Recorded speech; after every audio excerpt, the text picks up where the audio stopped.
Good morning, everybody. Hi, how are you? Welcome to the channel. Oh gosh. There we go. Hi, good morning. How are you? You can hear me now. Welcome everyone to the Hype Goblin channel. I am so excited to have y'all here today. Normally in the Dungeon Mistress seat would be our good friend Alyssa Vamp, Satan, but they're off on a real world adventure today. So I thought I'd take over for a little chaos, a little shenanigans, a little tomfoolery. And I brought some new faces to the channel that you're about to meet. But first, we're going to get some channel announcements out of the way. First of all, if you are celebrating the holiday this morning that is happening in the US, I hope you're having a good one. And if you're not, I hope you have a really great Sunday. A really, really good one. Just so everyone is aware, this is a charity channel. I don't take any financial income from my Twitch channel. It's something I started in mid-2020, and it has been going strong ever since. So if you would like to affect this viewer-affected game with your bits and your subs today, look down in the About Me section. All of that information is there for you. You can do things like gift these wonderful players potions of healing, advantages. You can gift me a disadvantage if you so choose. And all of that money will be going to the trevorproject.org when I receive a payout. Our last payout, we got in less than a month, and it was $180, and that was super cool. So thank you everyone for being on this journey with me. Also, for those who would like to support the channel in a way that is not charity-based, has anyone told you about Rook and the Raven and the wonderful things that they make? Because they are kind, they are wonderful, and they have taken me on as one of their first affiliates for their new affiliate program. If you use code HYPEGOBLIN on their website, you can get 15% off your total order. And they have everything for players and DMs for systems like D&D, Vampire the Masquerade, Warhammer 40K, and a whole lot more. So definitely go check them out. Tell them we say hi, and also, you know, tell them what your favorite class is when you order your book. They'll draw you a fun little picture to go with it. If you cannot affect this game today with your money, we totally get that. We're just excited to have you here hanging out with us in chat. So sit back, relax, accrue those channel points, and you will see options there as well for how you can affect this game. With that, we're going to go around and we're going to do some intros. And RJ, go ahead and kick us off. Tell you who you are, where you're from, who you playing, and what your character's favorite morning beverage and or breakfast food is, please. Okay. Hey, RJ. Today we are playing Horace Louis von Courtenay, who is a warlock. You can get. Oh wow. Anyway, my name is RJ. You can catch me at rjustice282 on Twitter and Twitch, where I tweet about the nerdy things in my life and sometimes stream with my friends. I'm all over the internet, so if you want to see more of my face, I doubt you do, check those out. Favorite morning food? God, it's probably like a croquet monsieur. Okay. And a very nice coffee. Fancy. Fancy. Jen. Hi, I'm Jade. I'll be playing We Count Numbers, a cobalt swashbuckler going by they, them. I go by she, her. You can find me on Twitter at LeftMakerDND if you want to find me there. And their favorite food would have to be probably eggs and bacon on a bap roll. Something they can just stuff in their mouth really easily. Love it. Zach. Hi, I'm Zachary Vaudo. You can find me on that Twitter handle right there. I am from ATL by night, Adjacent by night, and a variety of other things. Today I'm playing, depending on what time of the world you're in, Marcel LaRue, the Lutrinian sword bard. Favorite breakfast is probably a very nice warm cup of oolong tea to couple with whatever raw fish he's managed to just pull out of the ocean. Nice. Love a good tea. Taron. Yeah, hey everybody. I am Taron. I am playing Elyts Mongnog, one of my own classes, dancer. You can find me over on YouTube, Twitch, Twitter. All that is Indestructible Boy. Favorite breakfast food? It might be like biscuits and gravy. Okay. Roll with that. Something funky. Sure. I like it. And last but certainly not least, Danae Keener of DanaeKeener.com. Hi, everybody.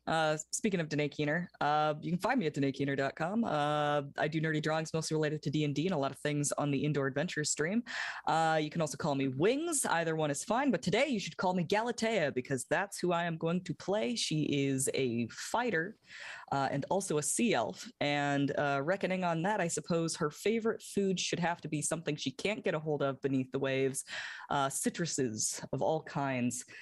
She particularly likes a nice whole orange with the rind still on. Just That's defense against scurvy. yeah, exactly. Ryan and all, that is horrifying. Thank you. Does She's got the teeth for it, so she just does Galatea does it. eat Kit Kats the wrong way? Yes. Wait, there's a wrong way? Yeah, you don't break Okay, them up and into with that, bars. we're going to go ahead and get into the adventure before we give everyone nightmares about Kit Kats. All right. Our wonderful band of adventurers have been traveling together for a while, and they have all been gathered together with the promise of each receiving pearls worth 250 gold pieces each by a unnamed benefactor. You all know that you are being hired to find something, but you are meeting your benefactor for the first time on the shores of the Sword Coast. So, as you are waiting for whoever this mysterious person is who has gathered you all together, what does the audience see as they look across this crew of adventurers? For Horace, they see an elderly gentleman with salt and pepper hair tied back into a very shoulder-length ponytail. There is a white shirt that is unbuttoned by two buttons at the chest, a very nice red long coat with black buttons that's been at the sleeves folded up to his elbows, and you can see just tattoos lining his hands and arms. He's a human. Nice. Oh, and on his back is a very long, like, parcel. Do we want to go in the order that we have over here? Any order you want. Yeah, let's go in that order. Mhm. Keep it nice and simple. For we count numbers, they are a rather short kobold, black scales with a kind of white mouth area, big yellow eyes, and a sun hat over their horns and face because the sun hurts their little eyes. They have far too many daggers. They only use 2. They just like to collect them, mostly when they steal the daggers off of things they either have, conquered or, just wanted to have them for their own use. Never uses them, just has them. But they have little brown pants and a cute blue sash, and they are trying to put a flower into their little vest label, and they're not having much success.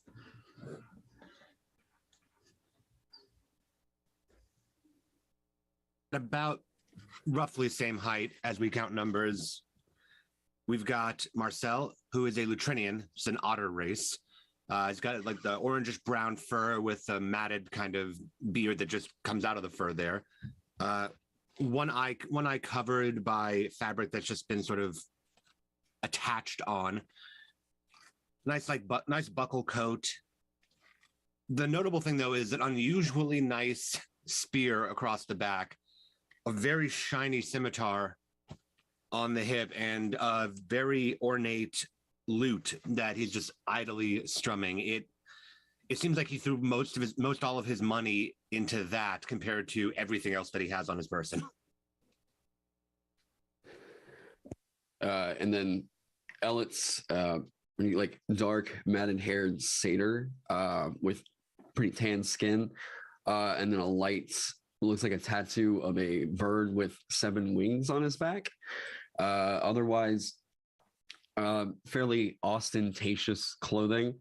No shirt, of course. I mean, who's ever seen a satyr that wears a shirt? Never happens.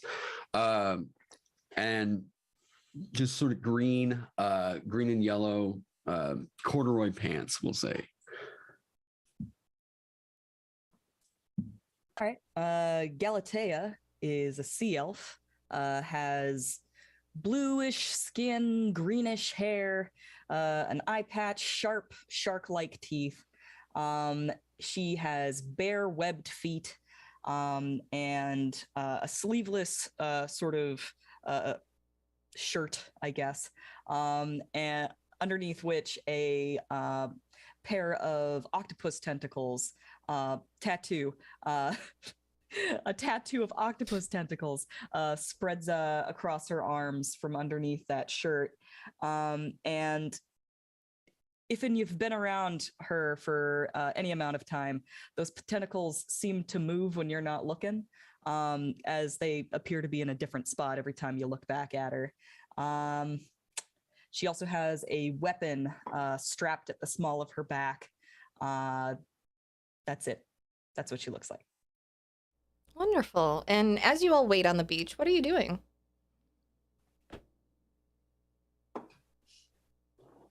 Horace has a pipe out and is just currently smoking it. There is a little ring that appears, and then through it is a tiny dragon that flies through, made of smoke. He has a pipe of smoke monsters. He's just waiting for the benefactor to come around. We Count Numbers has found a basket of fries/chips, wandered away from the group and is looking at a particular group of tourists, waits a few moments and tosses the fries at them and runs as a flock of seagulls descends upon this uninspected tourist party. Chaos. Marcel is just, again, idly strumming away at the loot, watching We Count Numbers cause an absolute ruckus with mild delight. And Elyts is probably somewhere near Marcel, kind of just like working on some sort of new flair and a routine that he's working on. I think that Galatea waits for like maybe 2 minutes before she gets restless, and then goes and splashes out into the ocean and starts tossing a net to try and catch some fish. Alrighty.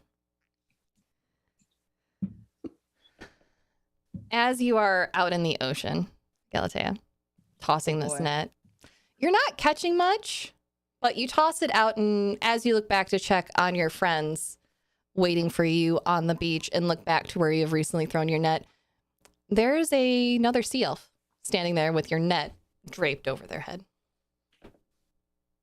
Oh. Hey, Looks gorgeous. like I did catch something after all. Oh, hello. Hey, how you doing? What? I'm good. Cool. Here, let me just get that off of you real quick.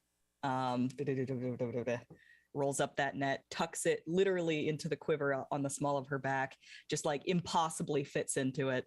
And she just sort of turns around. She's like, "So, you from around here?" You could say that. Are you? No, I'm from from a few fathoms down, I have to say. You got a permit to be fishing here? Probably not. I don't know. Hey guys, have we got a permit? No. What's the permit? That's fine. I'll let you fish in my waters this once. And he will walk past you towards the rest of the group on the shore. So, I take it you are all the ones who received my summons? Well, I dare say that we are. Who do we have the honor of speaking to? Oh, some call me Prince. Some call me Ambassador. But you can call me Varys. Von Courtney, at your service. Elyts, sorry, I guess we aren't familiar with the maritime laws out here. So you're from around here. You mean this sea? Do we need to be moving somewhere else? Wait, you said benefactor. So I guess are you the one that contacted us about the pearls? I am. Yeah, I have a job for you all, if it's not too much trouble. You all look strong and capable, and I just have a little something that I need to have, just taken off my plate. I'd rather go, I don't know, to the local tavern than deal with it. And that would be? Oh, well, I need you to retrieve something. You see out there, and he will point in the distance to the to a reef. You see a ship that has crashed upon the reef. A good portion of it is still sitting out above water, but from this distance, it's obvious that it's taken on a bit of seawater at this point. I need you to go out there and retrieve something for me, though. Something, yeah. What are we talking about here? Yeah, is it the whole ship or is it just like a little piece of it? Oh, I don't care about the ship. I want what's inside it. You see, there's this artifact in there. It's very, very important to my people. It's the Jade Stone of the Tempest. I need someone to just go and retrieve it for me. You know, just a little there and back again. Shouldn't be too much trouble. Roll like a history or arcana. That sounds important. Sure. Go roll history for me. Yeah, usually when something is the stone of something, it's usually kind of a big deal. I got a 16 on a history check. Okay. While he's doing that, can I make a roll of some sort to know what his standing in Sea Elf society is? Go ahead. Roll me a history check as well. Is anyone else rolling history on the stone? I can't imagine I would do any better than anyone else. Okay. RJ, your character, you've heard of powerful stones that are sometimes associated with deities. But this particular one, maybe it causes like water tornadoes or something. You're not sure. I got a 9 on that history check. Don't worry about it. Is there a reason why this is important to your people? Oh, it's just, you know, those antiques. People like to tell stories about them. It's a whole big thing, you know. And we just want to make sure that, you know, no one goes out there and gets it, because I mean, it does belong to my people after all, and I would hate for me to lose it before I hit the throne. What's that? What are you paying us? Oh, I will be paying you in pearls. I will be paying you 5 pearls each. Should be around. They're worth like 250 gold for each of you, basically. 10 pearls. I want 10 pearls. I mean, you can negotiate with your friends for some of their pearls, but that's all I got. My hands are tied. I mean, the treasury, they only let me take so much, you know, and the rest of it is going, well, probably to the tavern. Sits down on the sand. 8 pearls.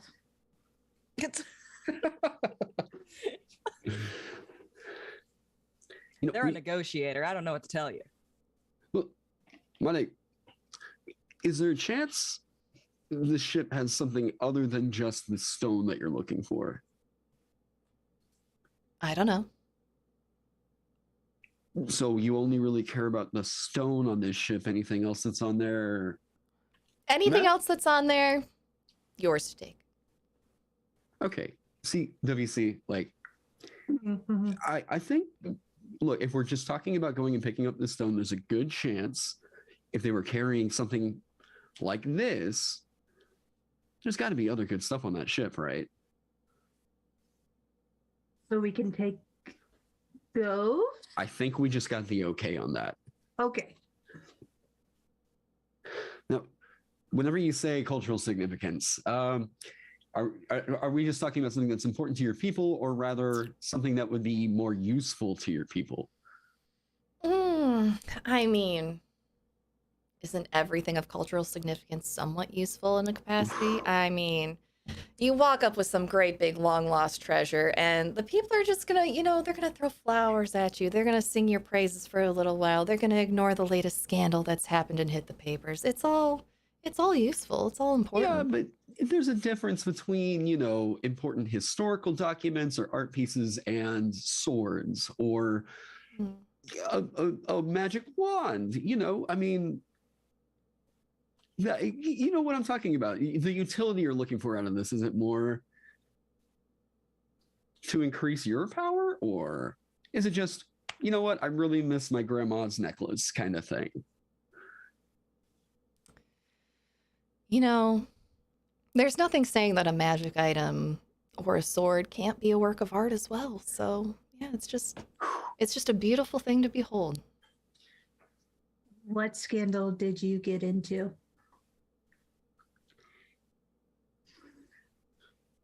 But yeah, you know, I'll go ahead and raise the price to 6 pearls each. How's that sound? Oh, Hey, DM. Yes. I've been watching this person be sketchy as hell the whole time. Can I roll an insight check on just how this whole conversation is going? I've got my body language feature. Is there something? Are they just basically? It sounds like they're just being stoic, essentially. I just about rolled an insight check, and then I looked at my insight, and I was all like, "Never mind." Yeah, I just wanted to ask ahead of time. Yeah, no, whoever wants to roll insight, go ahead and roll insight. Taron, what does that feature do? Can you explain that to me? You can interpret the gestures and mannerisms of other creatures simply by reading their posture and expressions. Doing so allows you to determine if a creature's attitude is either friendly, indifferent, or hostile. As long as you can see the creature, it's not paralyzed and is capable of emotion. DM's discretion. Okay. All right, go ahead and roll me your insight checks. I got a 17. 17? Okay. That would be a 19. Okay. Wings, did you want to roll? Just for fun? Not at all. I'm taking this guy's word at face value. All right. This is a very practiced politician. With titles like Prince and Ambassador, he's obviously been in politics for a very long time, possibly most of his life. And yeah, this could really go either way. He could just want it to cover up a scandal. Could be for power. That part is hard to read. The body language is very, very practiced, though. What was the name by which they gave us? Varus. Varus? Varus. Varris. Now, Varus, a really quick question. Are we gonna find any sort of trouble out there? Competing salvagers, as it were? I mean, I don't think so. You're the only ones who have answered my summons, and I didn't put the location on the summons, so you should be all right. I don't think you'll have any competitors. How'd the boat break? They hit the reef. What, they just like went into the reef? no, Foggy night. lighthouse. Points to the coastline. Sometimes sailors are dumb as hell. Oh, yeah. How far out is this boat again? We'll say it's gosh, I don't know boat distances. We'll probably say it's like 3 miles out. Nautical miles. I live in the Great Lakes state. You'd think I'd know that, but yeah, we'll say 3 miles. Is there any look? I mean, you know, you throw me out into the woods, no problem. I'm right at home. Is there any reason why you would contact other people rather than your own people who seem better equipped, if I might make the assumption, to take on this task? Because my people are my friends, and I am taking my friends drinking. So I need people who are not my friends to go drinking or to go we're not adventuring. friends. Yeah, I don't want to say that we're not friends. Not friends. No, you're definitely employees. You know what? Fair enough. We do still want to get paid. I appreciate that. You're shooting straight with us. That is a good point. But maybe afterwards we could be friends. You know, just maybe. Varus looks you up and down and says, maybe. Well, Good enough for me, guys. look, I'm not too heavily invested in any of the nations around here, any wars, whatever. The price is right. Is there any assurance that this is not? That's a bard show. It's a fortune. Is there any assurance that oh boy. You know what? I'm good. This is a should not ask questions kind of thing here. I think the less I know, probably the better. Could this wind up being a thing? Can you give me assurance that in the next, let's say, year, 5 years, 10 years, doesn't come back to bite us in the ass for having helped you out? No one knows you're here but me. Brilliant.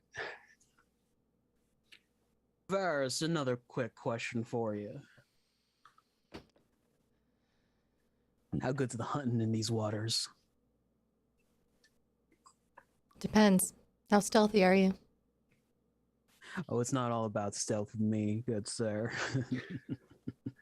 Excuse me Well- while I go get ready. Gal caught a sea elf, so I think the hunting's pretty good.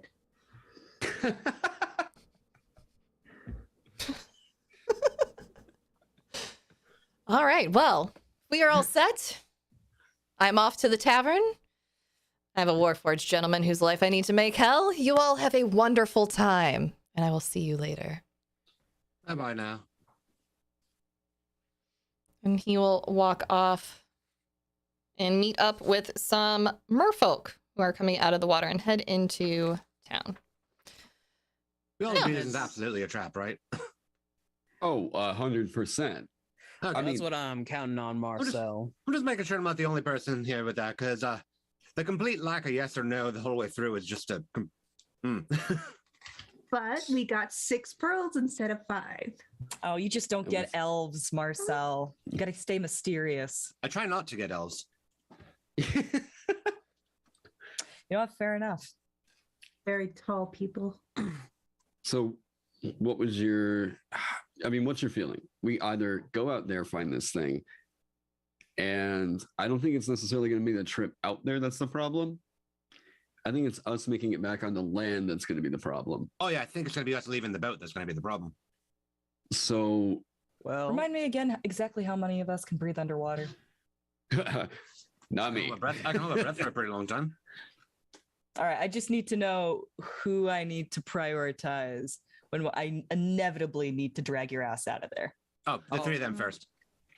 Oh, I Well- think I'm fine actually. don't worry about it. I got something for it. Yeah, I just like tap my feet like on the wooden like deck of the ship, and I'm like, these aren't doing anything down there.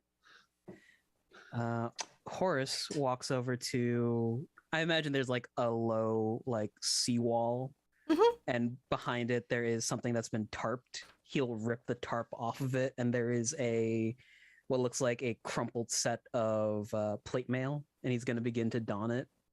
All right. For the purpose of this adventure, we're going to say that you have also been left with a small boat that you can take out. You will be crewing it yourself. But you all have encountered this before. You have folks familiar with the water and seafaring vessels. So if you are all ready to go, we can head on out to the ship. How long do you think this venture is going to take? Oh, I'd say probably the span of maybe about 2.5 hours. Horace has walked over. It's been a while. He's in the scarlet red armor.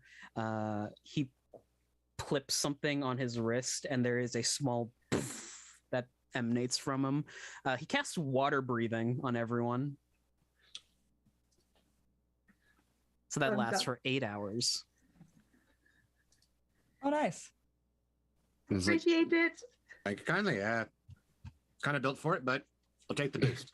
You got to take all the drama out of everything, Horace. I got to keep my hunting party safe for the inevitable big hunt. Yeah, Got a safe isn't always fun. question. You do realize I'm a literal otter, right? I stole a ring that allows me to breathe. But anyways, I got a question. Yes, WC. What if we find a kraken and it's a baby? Can we keep it? They did say anything that we find else besides anything. I got permission. You can't say no, Horace. Oh, Wait. means try to keep the youngling around. If the mama come up though, that's another problem. That's a you problem. That is you.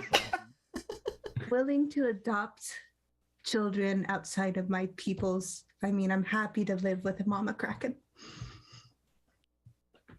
I think like Elyts is kind of like fascinated, just like Horace. So you said that this is going to allow me to like breathe down there, Yeah, for about 8 hours. and like he's probably just going to like cautiously like cup some water in his hands and like try to like like choke a little bit, but like just try to get used to the idea of breathing a liquid. It's like okay. Alex, I can Slap hold your him hand on the under for a back. bit if you want. Yeah, you really got to get down in there. You can't like you can't just like try and do both at the same time. It's got to be water or air. You got to pick. Absolutely. Here, come here. Let me show you. Yeah, It's hold like- on. He's like, Now, No, put your children, face all the way under. children, no, do not do that. Do not bully your brother. Is he doing it? Is he actually breathing underwater? I can't tell. Find out in There's about a 2 minutes, I crab in guess, right? his hair. He's flailing a lot. I don't know. oh wait, I've actually got.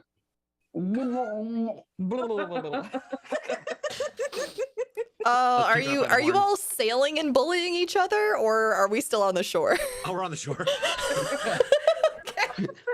It's like, We haven't even made it to the boat yet, Sarah. Oh Yeah, we gosh. have a boat. oh, that's amazing. Oh my god. Welcome to the club. Whew. I mean, the sensation's weird, you know. I mean, something goes into your lungs, the immediate thing is a panic, but ooh, that's not bad. Okay. Yeah, that's exactly how it was my first time when I came ashore. Like I was just flopping. Like It was really weird. All right. oh hey, look, a boat. Yeah. So are we? I guess we're doing this thing then, right? Yeah. I mean, it's not Climbs on into the our asshole, rowboat. sure. All right.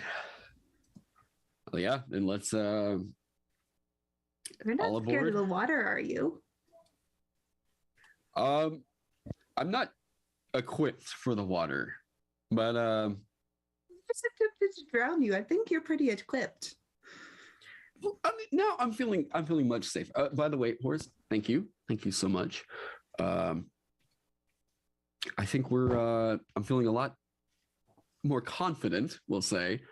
Mhm. It's just usually, and I always feel a little bit shaky whenever I feel much more secure up on land where I've got solid footing. I get somewhere like that, and I'm just not in the restriction of movement. It's an immediate claustrophobic thing for me. The fur gets all wet and matted for you. Yeah, you know, it's already a little bit dready in a way, but like, you know, it's There's a Would you like prestidigitation this- that goes out that dries Elyts. oh, Would you Is it like okay, this Alice? emotional support hermit crab? Those hooves probably just like go like knives through the water. There's like just like no resistance at all. no, yeah, exactly. It's okay, Alex. We're all built differently. There's no shame in it. But But there is death. There's death, but there's no Horrible, shame. Terrible death. And possibly injury, but there's still no shame. But I'll keep an eye on you. Don't threaten me with a good time now. There's also sea crabs you can eat, like you did just take them out of the water and munch on them. That's right. There's death, injury, and crabs, but there's no shame. Pretty sure 2 of those situations could be taken care of with some medicine. Not the crabs, though, right?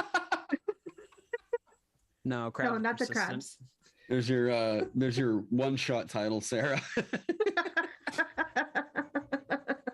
That's the Briny surprise. That's Yeah. a variety surprise.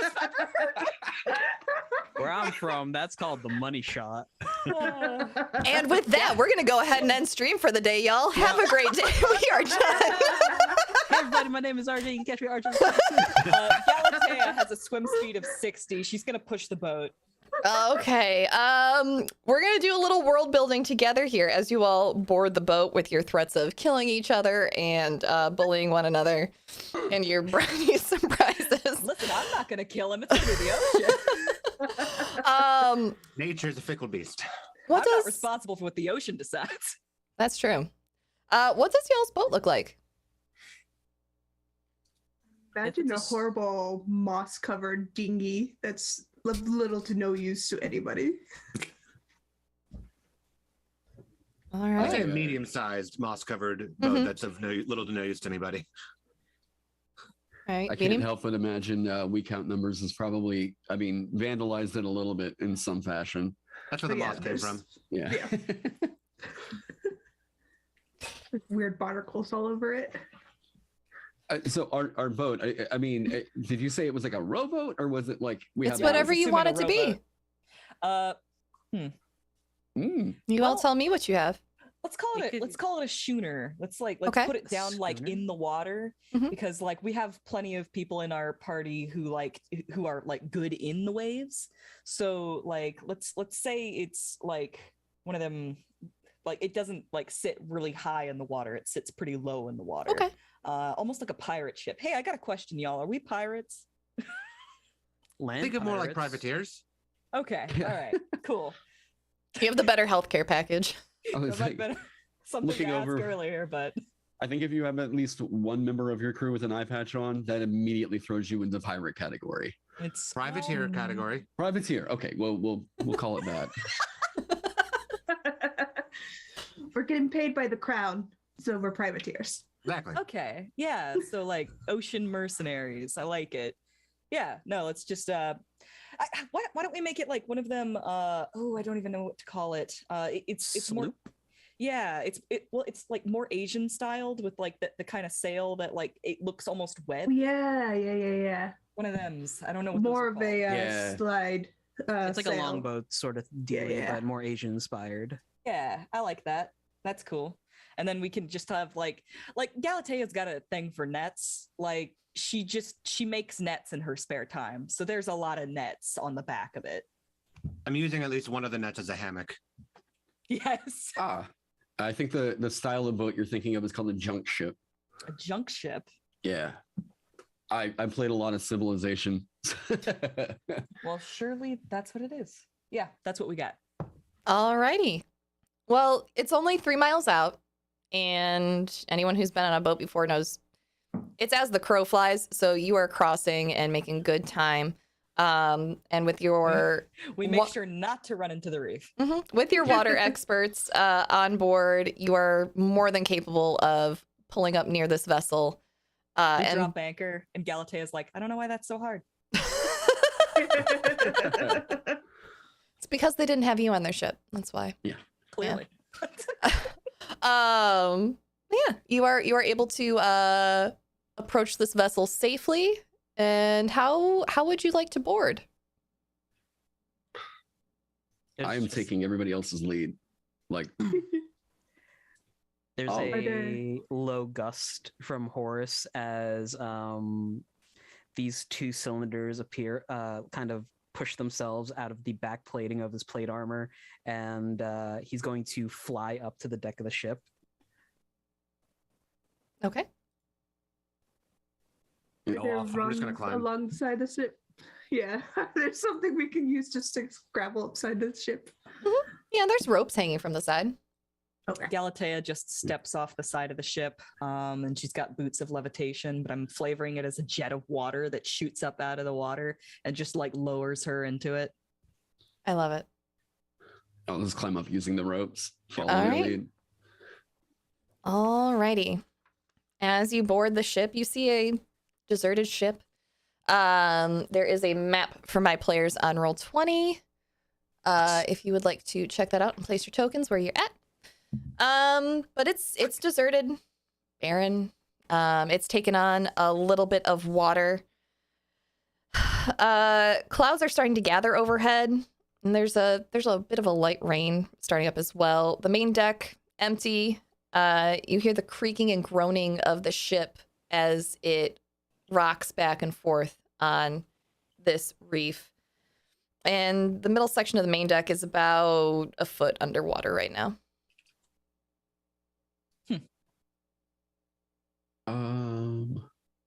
I cannot remember how to do tokens on Roll20. I'm sorry.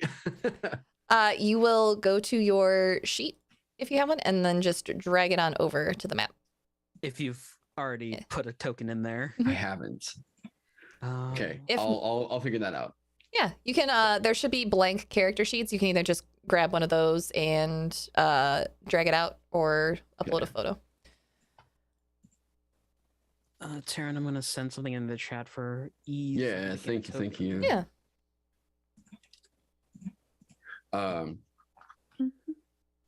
So my first thought, kind of looking around, how recently does it look like? Has this thing been like rotting in the sea? Like, is it old, or are we talking about like this is a fairly recent shipwreck? No, this looks to be fairly recent. The wood that's not submerged is in good condition. Yeah. Who among us? Sorry, go on. No, go ahead. Who among us would be a most likely candidate for being able to identify this ship, either where it came from or like, you know, who would have owned it? Because it's not me. Probably recount numbers. They have a pirate background. Okay. Hey, W. Yeah. Can you? Yeah, I thought he was gonna sleep, but no, evidently not. Franklin. He hears mom talking. He has to be involved. Yo, W. Yeah. What kind of boat is this? A big boat. Big boat. All right. Do you know who could have owned it? Can I roll history or a knowledge check for this? Yeah, you said you have the pirate background.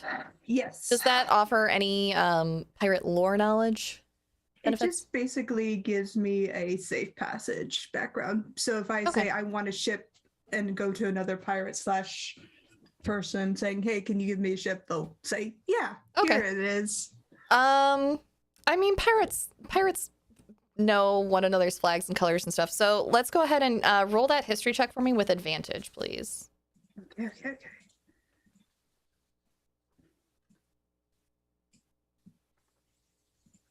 14. All right. You know what? Good enough for me.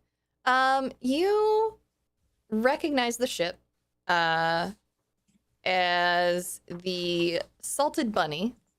It is a ship that was captained by a gentleman by the name of Shimothy Timbers.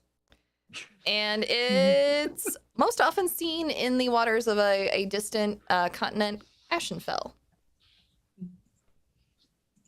That's about as much as you know.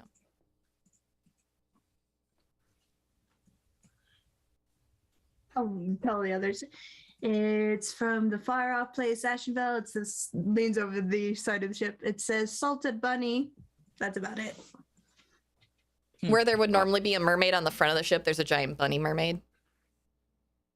Wow, what an exotic creature. I think that Elyts mostly just thinks that this is just WC pulling some weird, like, he is just making this up. Or they are, sorry. I'm gonna like go double check like the name and everything on the side. I'm just like, wow,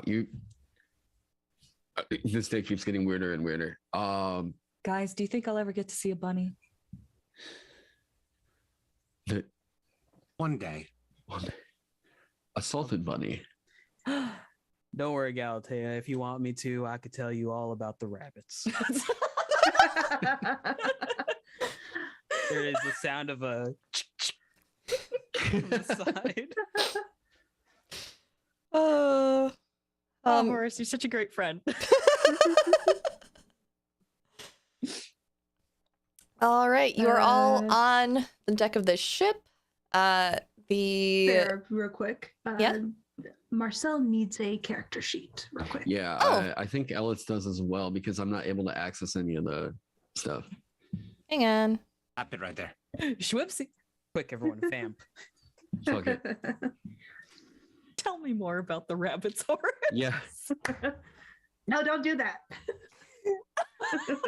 That is because I forgot to set these to be edited by all players. So let me just fix that real quick. Role play amongst That does yourselves. I used to keep a hutch back home.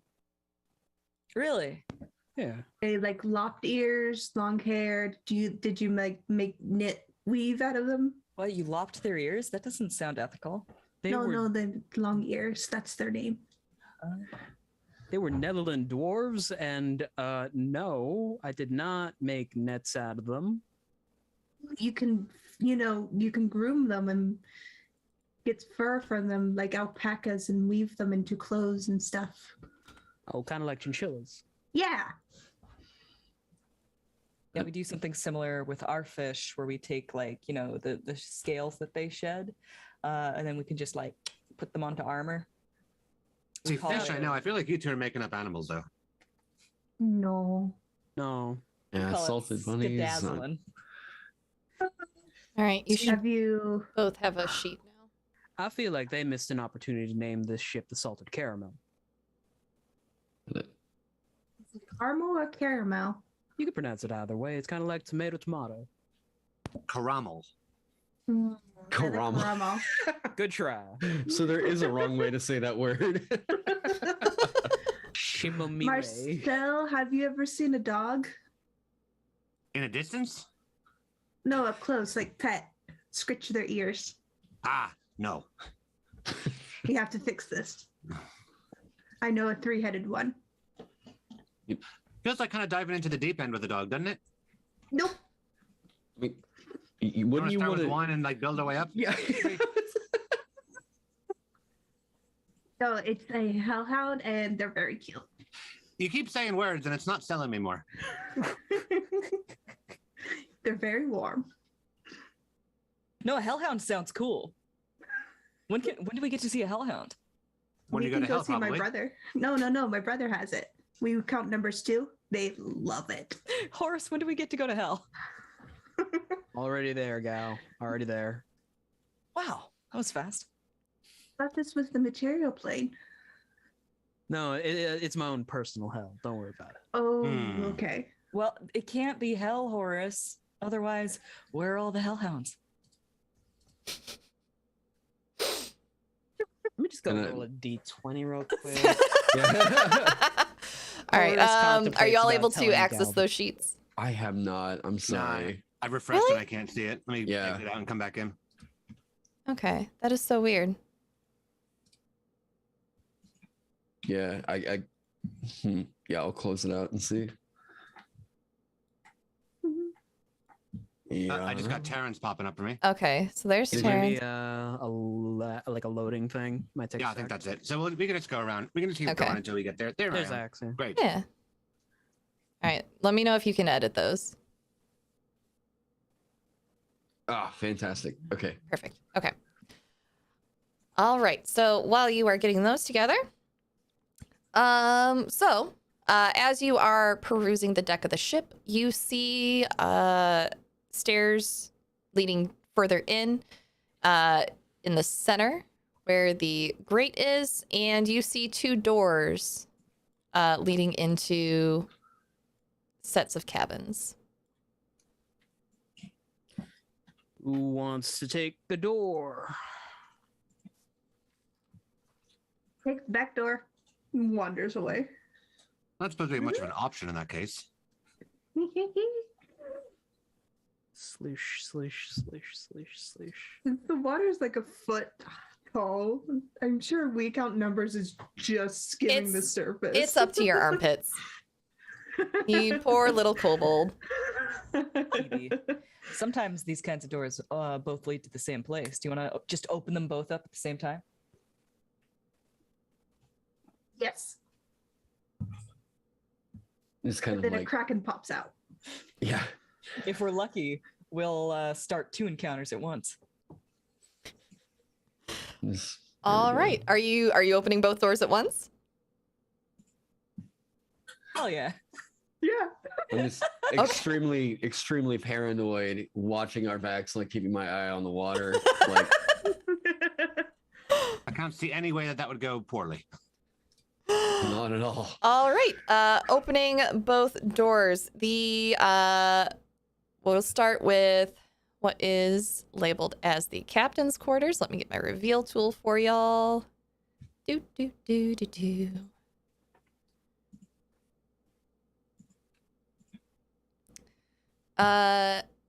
The cabin in the back. This appears to be the captain's quarters. And the crew galley sorry, Officer Galley is the one in the front. Come on. Why isn't it revealing? Is it down there? There we go. There it goes. It's probably just moving slow. Yeah. Technology's great. So who's going where? I'm sticking with numbers for now. Yeah, I am the last one in this marching order. Okay. Yeah. All right. So everyone who Choose went with Elyts. weak, everyone who went with weak count numbers. Look over here. Yeah. You see yourself in a fairly lavishly decked out captain's quarters. There is what looks to be a once lovely, comfortable bed. However, it is now submerged in water, as there is also a foot of water in this room. There is a desk and some chests scattered about the room. And yeah, on a cursory glance, that's what y'all see there. For those of you who went to the front, you see several rotting bodies floating in the foot of water in this room. Many of them are just bones at this point, with some meaty bits here and there still attached.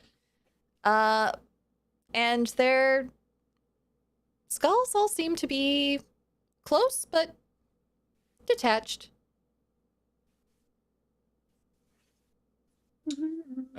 Immediate Oh, bad vibes. Yeah. Oh, sweet. We found the crew.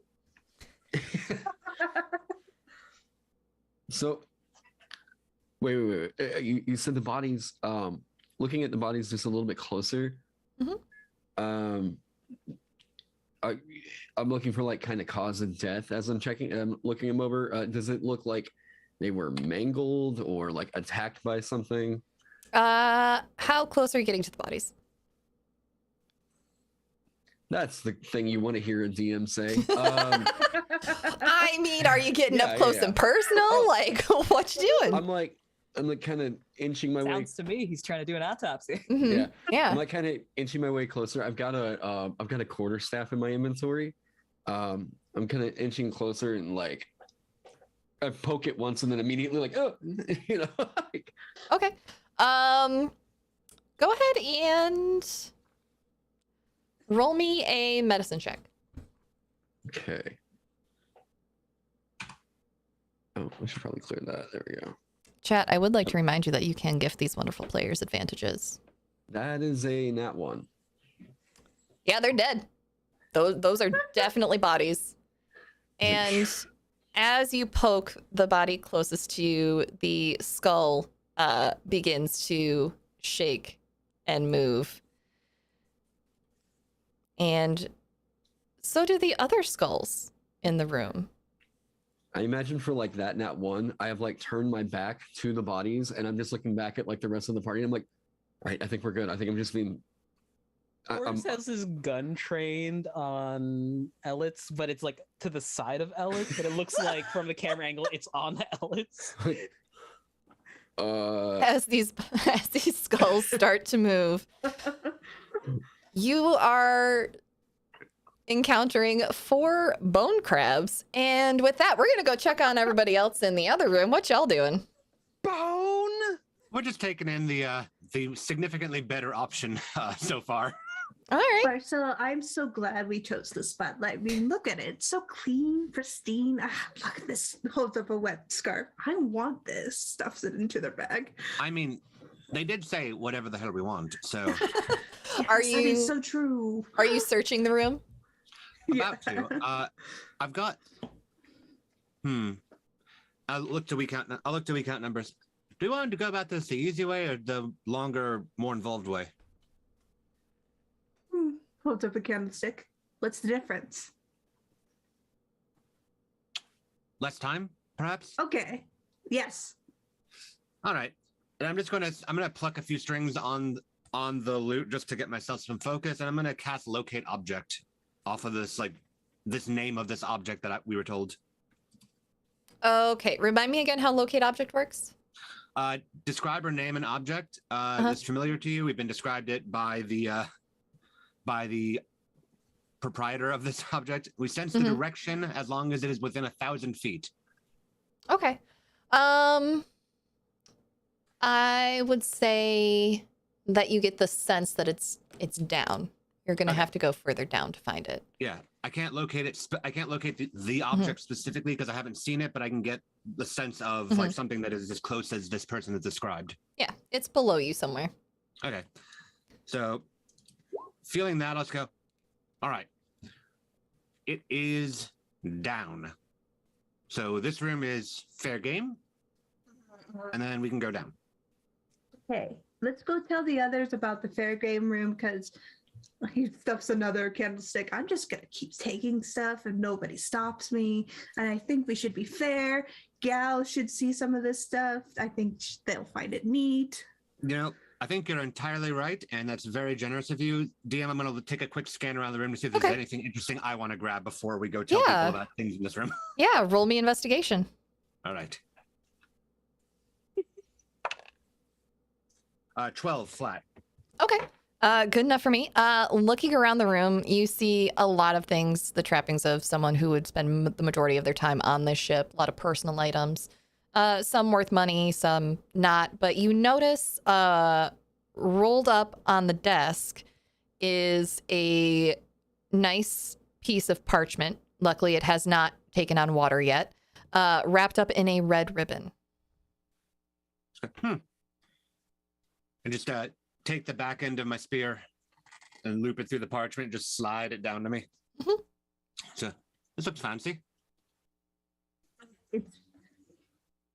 You should open it. Why not? Whatever went wrong by opening strange pieces of paper on abandoned ships, right? And I just pull the ribbon. You open this and you take 1d10. No, I'm kidding. You open it and you see a beautifully drawn map with a large red X marked on one of the islands on it. It's not the island that you have just sailed out from, but it looks to be roughly about the same size as it, though. Any sense of where the island is based on the map, or is it just like if you find this island, this is a map of it? It is not labeled, but go ahead and roll me a history check with advantage, since y'all are pirates. You know, islands and Privateers. Privateers, sorry. My apologies. Advantage, much better. 14. 14? Yes, you know this to be one of the 4 Marigold Islands. Excellent. I will roll the parchment back up and retie it and go, looks like a grocery list, and put it in my pouch. Yes. You know, I'm literally a pirate. I know what a treasure map looks like. Oh, my apologies. I didn't know you were looking at it. Yes, it's a treasure map. I'm literally at your shoulder height. Doesn't mean you're paying attention. I pay attention. How about that idea of yours where we go and do something besides this? Yeah, I imagine at that time where it's like convenient for the story. You just hear Elyts like yelling, like, "Ah!" Oh look, they found the hermit crabs. Wanders away. I found the what now? And I just follow. You can eat them. I'd like to note that We Pay Attention will not be making an appearance in this game. That is We Count Numbers' cousin on their mother's side.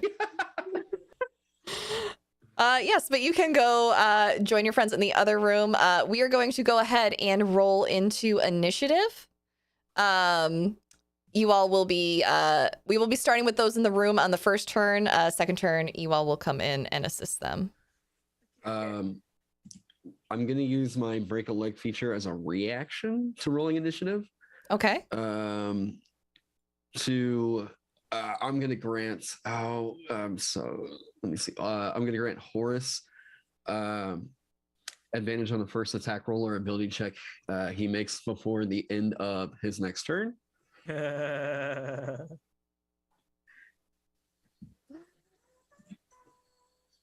Breaking a leg is the last thing you want to do if you have moves. Do you want us to roll, Sarah? So you just have this in the tracker. Yeah, go ahead.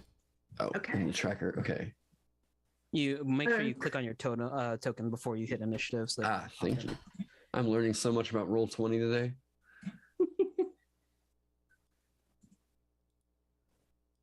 You'll be so proud of me. I made a macro for initiative for I'm these so proud of little you. crabs.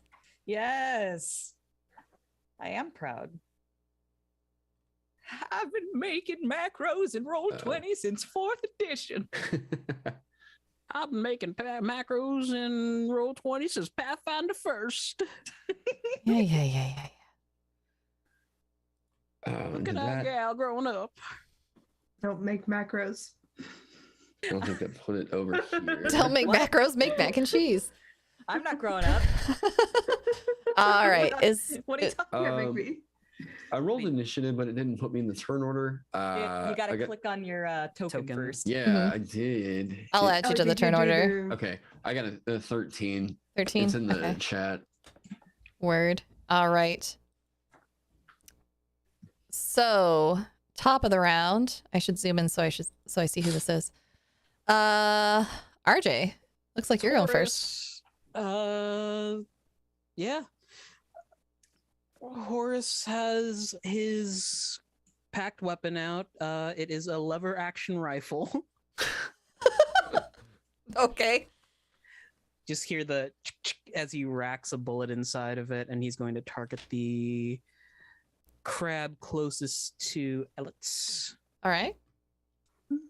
Go for it.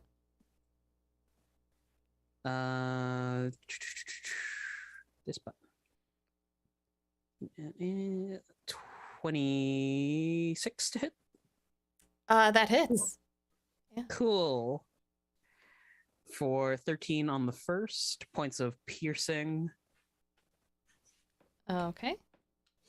I do have Thirsting Blade as an Eldritch Invocation, so I get another shot because of my pack weapon. All right. Oh, I rolled this at advantage. I rolled the first one at advantage. Can I roll the second one at advantage because I forgot? Go ahead. I don't care. Okay. 21 for a total of 15 points of piercing damage on the second. All right. So what happens to this this bone crab when you obliterate it? It is a quick bang, reload, bang, and you see that the crab kind of gets shot, both pincers off. It flings onto its back, and it begins to like the hydraulics inside of its crab legs drain out, and it's doing the spider death thing before it gets sucked into a bit of fire. All righty. All right. Next. Oh, ominous. All right. Next up is going to be Orange Crabby. How much movement do they have? Okay, yeah. Hi, Wings. I see, just real quick, I see, does We Count Numbers have an 18 in initiative? Yes. They're going second turn because they're across the boat. from us. Gotcha. We Count Numbers is currently stealing a bunch of candlesticks. Yes, but that should be actually no, that's not the correct order. Why isn't it in right order? Yeah, I was, that was kind of confusing me for You're a second. gonna need to, I think, sort them. There should be a button for that. Yeah, it's not Descending sorting 'em. order. It's sorted here now. Okay. It did do it? Okay. Oh, it did. Yeah, Okay. yeah. Orange crab. Actually I was wrong. Taron. You're I up. was making sure, I was like, wait, what? Okay. Orange Crabby is still back here. Go for it. All right. With that one, I mean, I imagine the two gunshots. I was just like, "Good, okay. Going to, after seeing him just demolish one, take that as a chance to kind of get behind Horace. Mm-hmm. And while he's doing that, he's going to kind of gracefully like slide between the two of them and like tap him on the shoulder. I'm going to use my step up on Horace. And you get to take an action immediately. You get to move up to your speed and take one action immediately Right now. Oh, that's so good. Oh, this is so fun. You're enabling him. You are Yep. enabling You are. me. The unhinged laughter has started. RJ's having a good Yeah. time. And There's then I'll just finish the rest of my turn after that. Okay.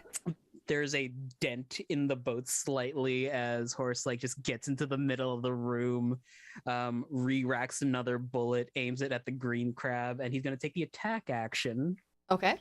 to fire twice because Thirsting Blade comes off of the attack action. Sounds good. Lord, 20 to hit That hits. for 15 points of magical piercing damage, Okay. followed up by 22 for 13. Okay. And that crab is also just deleted. What was that one line from the Mummers play? Meat's back on the menu.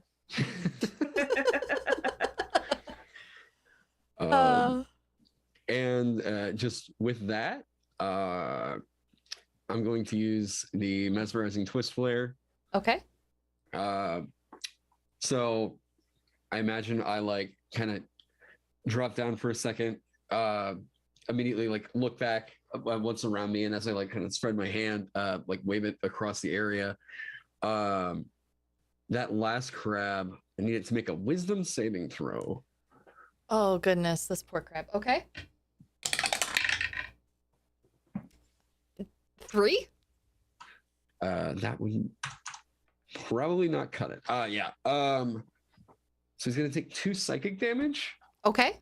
And then that crab is confused as per the effects of the confusion spell.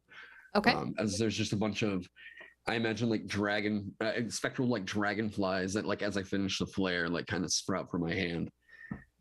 And that'd be my turn. Alrighty.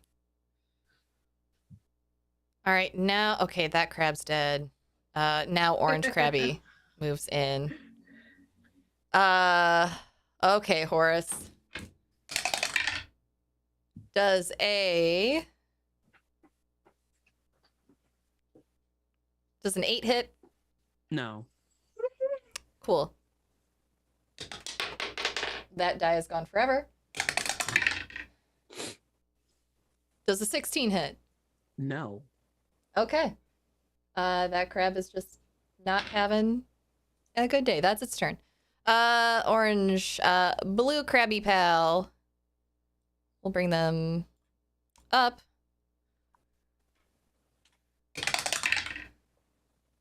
That's not gonna hit. Oh my gosh, 2 natural ones in a row. Someone buy a lotto ticket. All By right. the way, for everyone here in chat, Sara said, by the way, RJ, I think I'm going to kill everyone with the dice you gave me earlier when no one was around. No, I said if I kill someone with these dice, it's your fault. I did not say that I was going to. There's a strong qualifier there, Yes. RJ, I gotta say. All right, Wings. You've got a crab in front of you. Oh, 'tis I. Yeah. What you doing? I am going to attack. You're Okay. going to see 3 dice. Do not worry. I'm using 1. Quack. 19 to hit. That hits.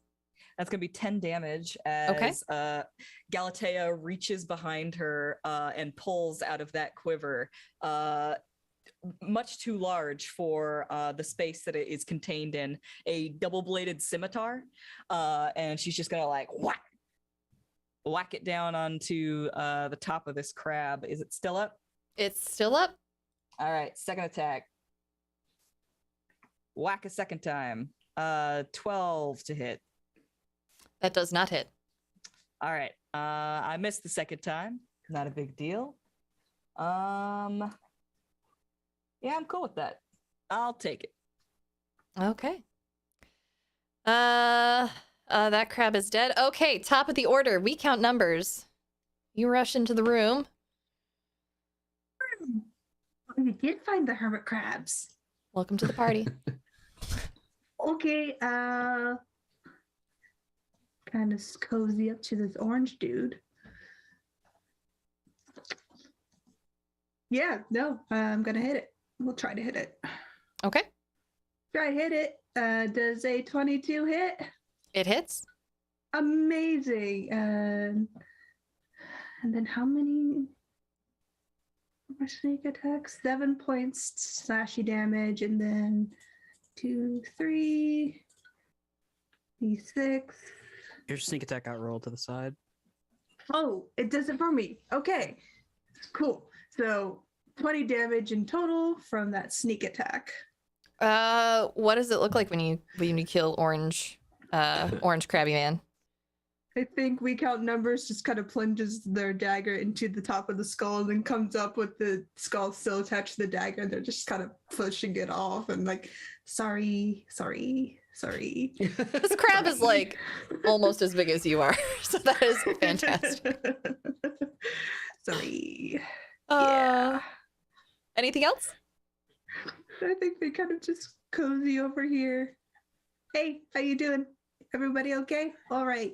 Puts a thumbs up. We found a grocery list. Horace. Horace puts his rifle on his shoulder and looks over to Gal. Finish your hunt. That's his turn. All right.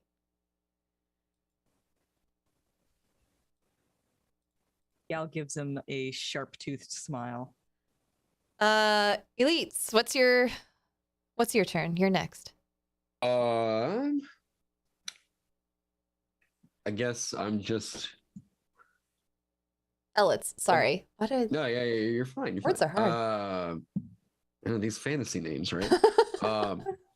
Yeah, I'm going Was to. Marcel in the turn order? Oh, He has a 12. I rolled my initiative. I'm right after Elyts. okay. Okay. Okay, that's fine. Okay. I guess with that, I'm gonna just kind of walk up to the crab. I'm just gonna take the help action with just kind of pinning it down with a hoof. Mhm. And that's me. All right. Let's see. Okay. As you do that, I'm gonna need you to make a con save. Oh, Oh, me? no. Okay. Yep, because you touched it. Okay. Yep, I said I did that, didn't I? Yeah. Yeah, you did. Touch the crab. That is an old. Oh wait, yes, that is an 12. Okay, you save. You're fine. That's your turn, Yeah. All right. Apparently. Marcel. Just gonna walk into the room with the spear already out. See Elyts step on the crab, point my spear at it, and then see Gal like getting ready. So I'm just gonna hold action in case it doesn't die. Sounds good. All right, I don't think. Okay, that crab gets to make an attack. Elyts, does a 4 hit you? No, absolutely not. What do you know? Does a 5 hit you? Jeez, Pete. Yeah, surprisingly. I have negative AC. It's weird. My armor class is 14, but there's a hole around 5. You know, This is like golf, right? I want the lowest number possible to hit. yeah, I rolled Oh up my a God. dancer with a 3 in their deck, so All would right, be- yeah, this crab is just flailing trying to hit you, but nothing's nothing's hitting. Gal, you are up. I suppose it's me. It's gonna be real silly if I don't kill this thing now. Huh? I'm holding my action. If you don't, it's fine. The good news is you've given me advantage, and the other good news is I have elven accuracy. Nice. 22 to hit, Yep. 6 slashing damage. 26 to hit, Yep. 9 slashing damage. All right. What's it look like when you and your pals end this final crab? Gal comes walking forward and starts like spinning the blades the way that like fucking Darth Maul does. And it's just like 2 wheels on either side of her, and she just like walks forward slowly like a saw blade and just Wonderful. Awesome. Yeah. With that, you are all out of combat. I'll just stand the spear back up and go, good job. The thing's down below us. Hold on a candlestick. I found these. They found those. Yep. Oh, sweet. Who Are you was it gonna that finish used? those? He hands it over to Gal. Who was it that used prestidigitation earlier? It was Horace. I imagine with that, like Elyts is like looking at Horace, like, would you mind? Just with like crab guts all over his foot, like, oh, thank you. So yeah, what'd you guys find? We count numbers there, found a bunch of candlesticks, and I found out that the thing we're looking for is down. Hercules. Well, I hope you all still have that water breathing out because it looks pretty waterlogged from here on. Oh. Yeah, let's just get this thing done. Where you said down? Down. Gal. The opposite of up. So below deck. Likely Unless there's another down. underwater. Okay, is there like do we see, Sara, any stairs down, a trap door, anything like that? Yeah, there are stairs leading down in this room that you are currently in. And there's also, if you go back to the main deck, there's that big grate in the center that can be opened where you would normally move your cargo and stuff to load the ship. You could jump down there. There were also stairs in the other room that led down as well. So you have multiple points. Okay. I'll go over to Altus and just kind of reach up and kind of push my hands against their face, more their chin, because I'm a short little kobold. You got this, all right? We're here with you. We're going to support you. No nasty crabs are going to get you because we're here. I appreciate you. It's just it's deep, dark. Yeah, we're good. We're good. You're already doing great, dude. Hey, can you remind me? Can you see in the dark? Thank you for reminding me. No. Listen, buddy, We're I good. got you. Galatea will take the lead. And like many pirates, or the myth that says thereof, Galatea's eye patch is not there to cover a missing eye. Rather, she wears it so that she can remove it and see in the dark. She lifts up her eye patch and there's a glowing light underneath. Fascinating. Okay, no, we're good. It's just, unfamiliar territory. Yeah. Well, there's always a good philosophy whenever going into some uncharted territory, and that is stand behind the guy in the fucking plate mail. I'll keep that in mind. By the way, have you seen crabs ever look like this? Any of you? Nope. I mean, this thing touched me and it felt like my foot went cold. Well, it is shaped like a skull. Be a cold crab. If anyone would like to roll a nature check, you are more than welcome to. Everyone, no, I don't want to know what this is. I mean, I'd be willing to. All right, go I for don't it. have nature as a proficient skill. I got a 4. That's a 16 for me. Okay. All right. Let me pull them back up. Where are these at?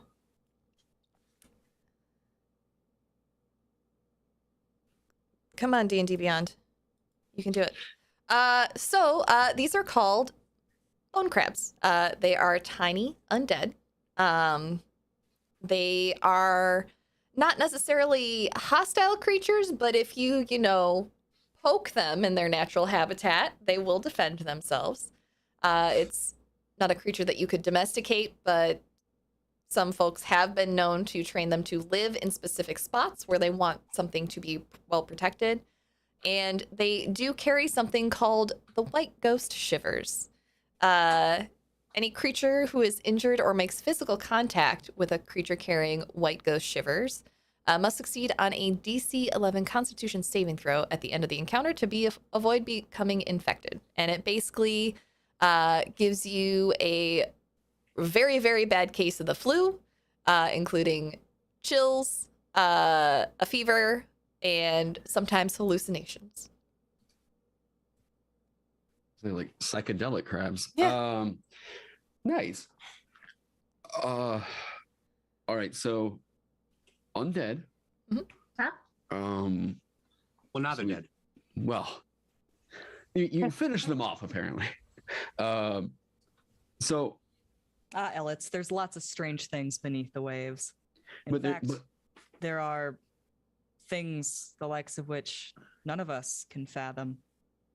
But we live up here, so we're fine. I know that like 1,000-yard stare just immediately made him like. But if there's undead, then something is bringing things back to life in this area. Not So necessarily, because if they're undead, they can just sort of keep on going. and that you think that they just wandered onto the ship? And it's a Yes. nice ship. They are crabs. They go onto places in the water that they can reach. Well, they want skulls, don't they? There's skulls here. Yeah, there's some skulls here. Yeah. Knocks on skulls. We should probably be more concerned about that part. The fact that there was a ship that ran into the reef, and now there's a whole bunch of skulls here instead of people getting off the boat. Yeah. Oh, Did- yeah, they could just get off, couldn't they? Yeah, Did- that's the part that I'd probably actually be worried about more so than the crabs. Did Elle share the knowledge that they could be trained to protect the place? I would imagine. I mean, my thought is undead have compulsions. They're usually always brought to life by some form of necromancy or, I mean, if it's like if you want to say natural cause, I've never heard of an undead naturally existing in a habitat. I mean, Vampires. Will-o-wisps. are will-o-wisps natural? They're gassy. I guess you guys are right. Now, correct me if I'm using this phrase wrong, but things are fishy.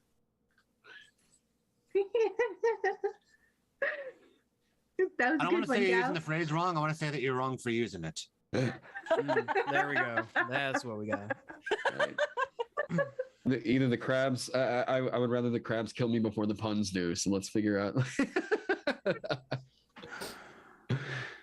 That Varus Let's- fella is not giving us enough information. Let's go. Galatea will flip up her eye patch and lead the way down the stairs. Following along. All right. Which set of stairs are you going down? The one closest to us? Okay. Was there some stairs descending in this room, or? There's some in There's some the ones that we Mhm. came from. Ah, Well, ship layout. This is probably going to meet in the middle. So well then lead me there so that I can lead you down the stairs. All And we right. do. As you go down these stairs, you all find yourselves in the brig. It smells awful down here. The water is, while you still can breathe down here because the ship isn't physically actively sinking, there is a pocket of air that you can breathe, and you're maybe in waist deep water here.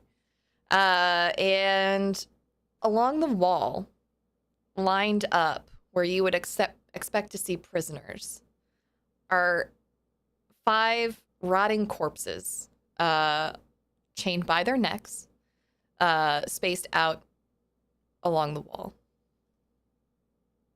What do you do? Like Wow. Galatea's like glowing eye is just like a flashlight going across their faces. She's like, I feel like this isn't how you're supposed to jail humans. Well, aren't cargo. Hey, gal, Yeah, you mind covering that eye up for a second so I can make things a little bit easier? sure. Dancing lights. Oh man, you're no fun. Just fill the room. Like, I'm sorry, it's a little bit too horror show just watching it scan across and across. There are already dead bodies in here. Every few minutes, there is a hissing sound that comes from the plate armor, and there's the smell of lavender. As you all Lavender and sea brine. coordinate your visual aids to see about this room and discuss lavender scents and air fresheners, the 5 bodies chained along the wall in various states of decay start to move and reach out for you. And with that, we're going to go to break. We'll see y'all in 5 to 10 minutes, and we'll find out whether or not they survive their next encounter. Don't forget, everybody, you can affect this game with your bits, subs, and your channel points. Go ahead and take a look at that in the About Me section while we are on our break. Don't forget, get yourself some water and a snack. And you're loved. We'll see you in a bit. Bye, everybody.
Hello, everyone, and welcome back.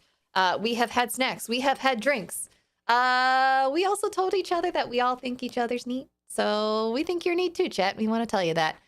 We are jumping right back into it. We have already fought some bone crabs that were a little bit gross, and now we're fighting some corpses that are chained to a wall. So, yeah. Elyts, what are you doing? Wait, you're first up. How are I'll use you? that. How are you handling Yeah. this? Are you okay? We're getting there. Okay. I'm gonna use my reaction from rolling initiative with my break a leg feature. I'm just gonna use help on who's closest to me. Let's go Marcel. Okay. And I haven't used it on you. I'm gonna use step up on Marcel. Okay. So you can immediately take an action and move up to your speed. Like right now, before Yeah. my turn. All right. Well, since I'm stepping through the door and looking around, and then this thing just kicks up, I just go dicks, and just instinctively guiding bolt from my spear. Okay, and that's the red one? Yes. Okay. What's the help action? Is that gonna be an advantage, or is that something else? Yeah. Well, it gives you advantage on your attack roll here. Okay, great. 22. That hits. Damage of with 16 damage. All right. Where'd my pen go? How much? 16. Okay. What's it look like when you guiding bolt and just end that one? Yeah, I just go dicks and shoot guiding bolt straight out of the spear. It looks like a small little sun just rockets out into the rib cage, hovers for a second, and then all the bones just explode outwards. All right. And then with that, I am, if that one's dead, and the other ones are like chained up to a wall. Mhm. They're all chained up. All right. With that one, I am just moving. I think I'm good where I'm at. Okay. I'm like staying in the back, and that's me. Next up is the corpse marked in orange. It can't reach anyone from there. And it can't go anywhere. So that's its turn. Marcel, you're up. After that, I'm just gonna look around and realize that they're all chained to the wall and go, Do we just want to leave? Is leaving an option? We can keep going, right? What if they have coin on them, Marcel? That's a fair point, and I'll use my action. I'll use my turn to move and hold action, to where if somebody gets attacked, I'll react. Okay. Next up, Horace. If Horace had his helmet off, there would be just this look of disdain on his face as he just shoulders his rifle and shakes his head. He's gonna not pass his turn here. Okay. Let's see. All right, Gal, you are within reach of the one that is up next. So it's gonna reach out with its little claws. Does a 16 hit you? It does not. I Okay. think that in the darkness, sure, the people closest to her can see like a tentacle just peel off of her shoulder and slap his claw away. All right. And since it can't move on this turn, we count numbers. You're up. We count numbers. It's I'm going sorry, to did you say on this turn? I did. Gonna take this short sword. How does a 13 look on this purple person? That hits. Amazing. 15 damage total. All right. And that one goes down as well.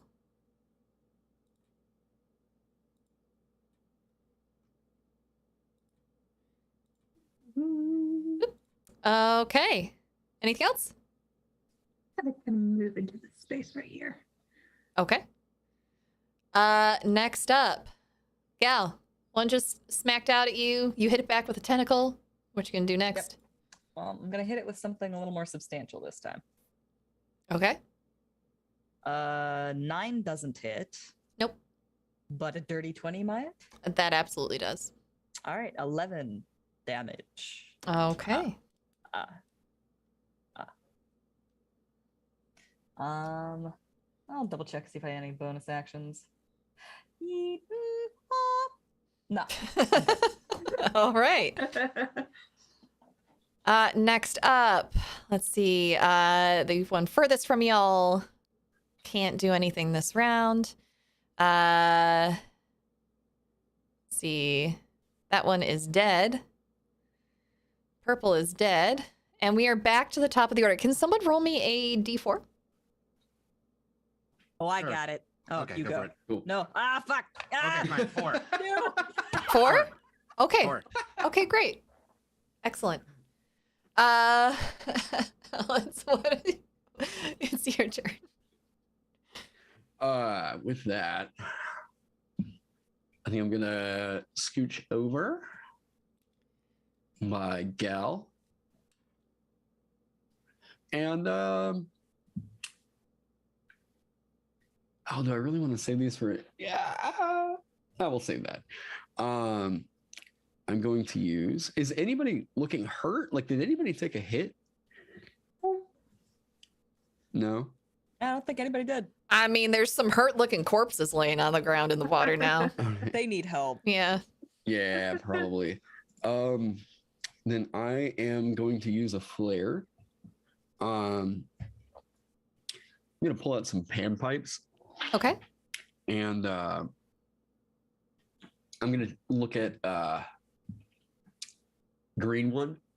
Okay. Wow, sorry, allergies. And playing this little melody like as I do a like little jig.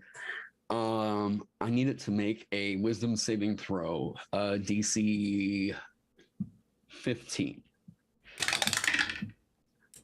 Yeah, it fails. That's a 9. It is asleep for the next minute. All right. It's just like a gentle, like soft lullaby. I don't know. I imagine like butterflies kind of come from the panpipe. And I just in the melody, and we're good. You're good. Proud of you. Anything else? Thanks. I'm pretty sure that's me good right there. Yeah, we're good. Okie dokie. Next up is the orange one, which we count numbers has walked into range of that one. It's gonna claw at you. Does a 19 hit you? Yes. Okay. You are going to take 4 points slashing damage, and I will need to have you roll a Constitution saving throw. Okay. Constitution. 15. All right, you One pass. said- You are fine. Absolutely nothing wrong. That will be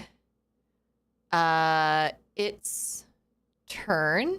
Or no, actually, it's going to move just a little bit. Still not provoking an attack of opportunity because it's going to stay within 5 feet of you. But it's Yeah. just going to break its chains and move to there. I think Recount Numbers kind of looks at it. Huh. And then turn to the others. They're a lot stronger than we thought.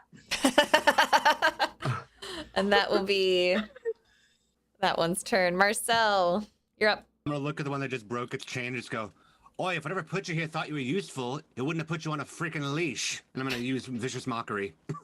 Okay. So it has to make a wisdom saving throw. With All the DC right. of 14. That's a 5. All right, so it will fail and it will take 6 psychic damage. Okay. and it will have disadvantage on the next attack roll that it makes before the end of its next turn. Okay. I literally forgot that he was a bard. Yep. And then with a bonus action, I'm gonna look to we count numbers and just go. Don't even sweat it. It's just a dumb, chained up automaton. You can take it out pretty easy, and I'm gonna hit we count numbers with Bardic Inspiration. So a 1d8 additional to your ability check, attack roll, or saving throw. If you're as a reaction with that, since he's using Bardic Inspiration, I'm going to use Vision of the Muse Okay. to pass that Bardic Inspiration also over to Horace. Okay, so it like doubles the bardic inspiration. Yeah, it's a Dancer Bard Flare I wrote. That's super cool. So yeah, it just kind of extends the Bardic Inspiration over, like kind of channeling off of his music, inspirational dance. There we go. Yeah. Interpretive dance. Yeah. I love it. Dancing in the middle of a battle, always a great thing. Horace, you are up. Horace knows what he does best after the chain breaks. That means that's free game, baby. Levels the gun and fires once. Okay. 20 to hit. That hits. For 15 points of magical piercing. All right. That one is going down. He's going to well, he's not gonna fire again. He's going to walk over, and there's just the crunch as he steps on the body and turns to the blue one, leveling the gun and waiting for it to break the chain. All right. Is that a held action? I cannot hold. I just Okay. attacked, so it's just Okay. flare. Speaking of breaking the chain, yep, that one is breaking its chain and moving into an area where it could potentially hit both of you. But it's gonna smack out at Gal again. Sorry, did you just call me Galaga? Gal again. Okay. It rolled an 8, so that's not gonna hit you though. So you're You fine. can call me Galaga. That's fine. That's I beautiful. mean, I'll call you Galaga. You want me to? I will. All right. So that is its turn. We count numbers. You're up. You are inspired. What are you I'm doing? very inspired. For the With next 10 assured for the next 10 minutes, oh my. With assured nimbleness, I think they look up at Horace and say, "Can't steal my kills," as they kind of crawl around Horace and go after the blue person, Okay. kind of moving into the space. Okay. Doo-doo-doo. There are rules, and I'll add that D8 into it.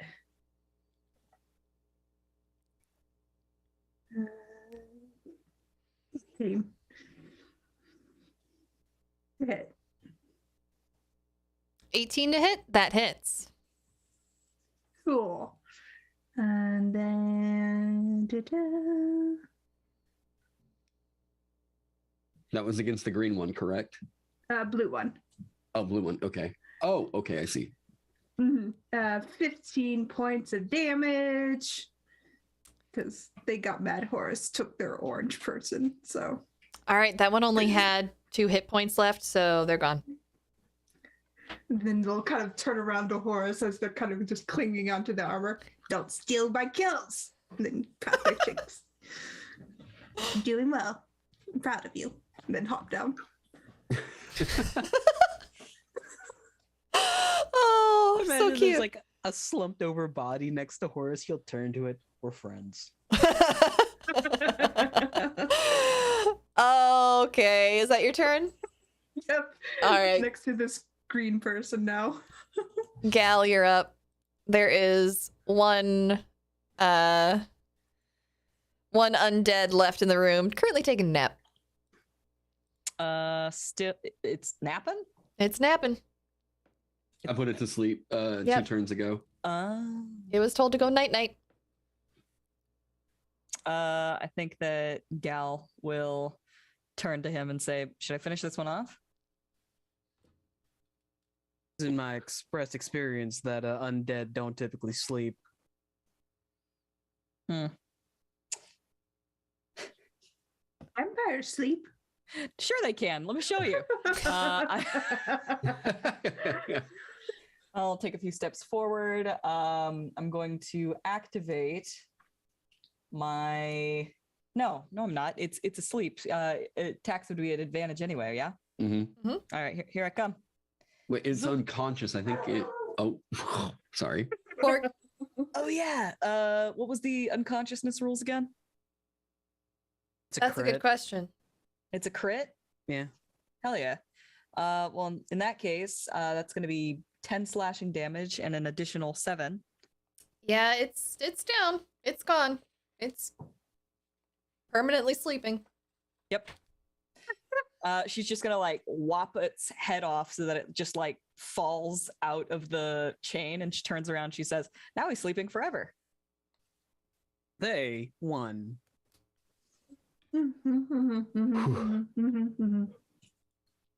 Okay, it's not so bad. Are we out of initiative right now? You are out of initiative.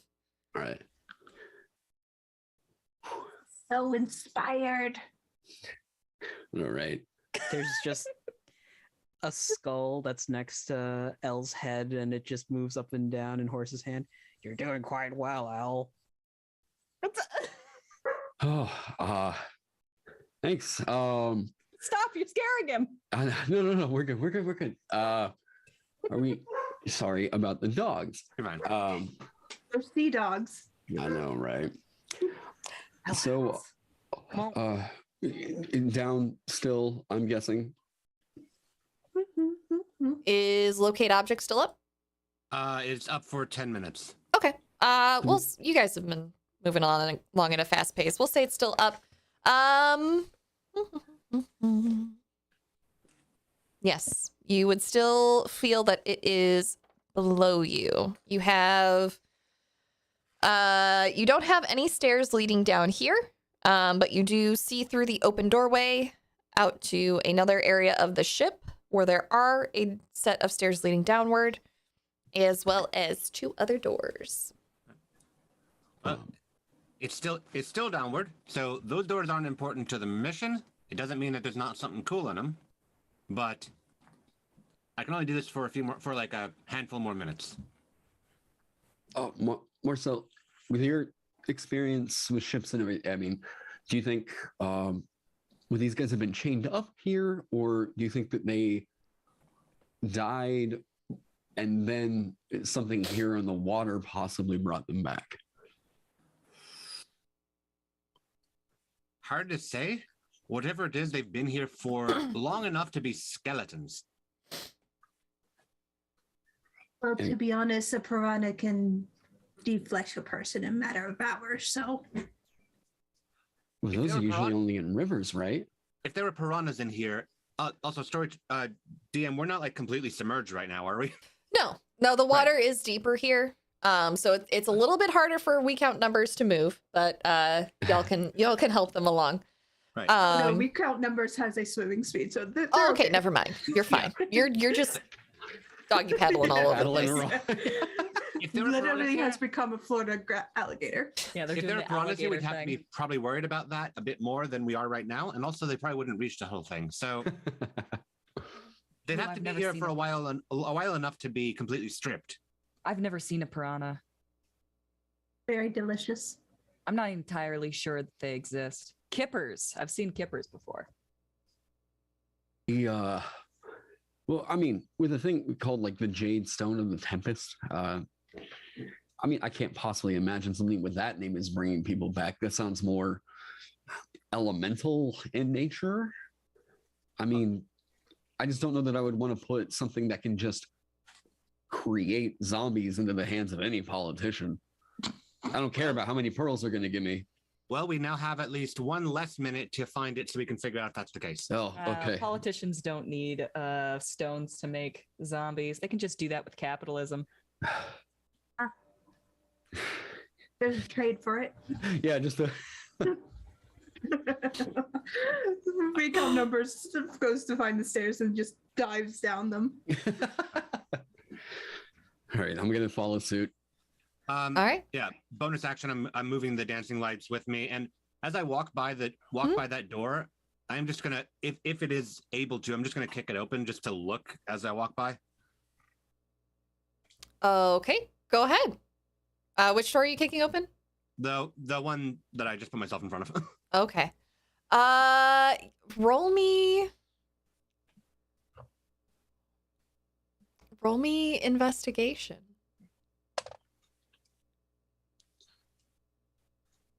Flat 16. Okay. As you open this door, you see 5 bodies floating in the water. Mhm. And as the door opens with a creak on its old rusty hinges, one of them looks up from the water at you. Let's go. Don't even worry about it and just close the door back. We'll accept it. They won't pursue. And then, yeah, following down the staircase. Okay. You enter into this area here. What is the marching order entering into this room? We count numbers went first because they wanted to see things downstairs. I opened Okay. the door so people had time to go before me. Okay. Yeah, Galatea will be right behind We Count Numbers. Okay. Always taking up the rear. So that you can be snatched from behind.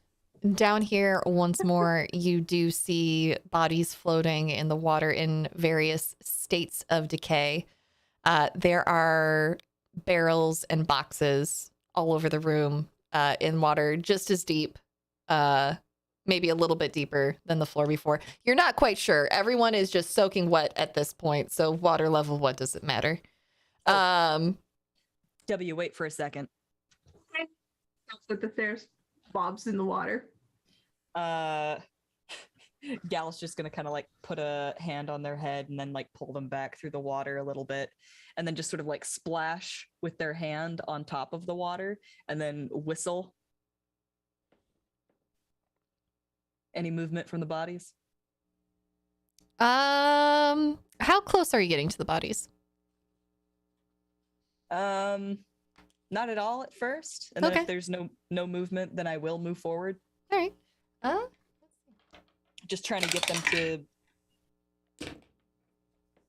Odds or evens? evens. They both begin to move. Cool. I'll back up and then flick my eye patch up.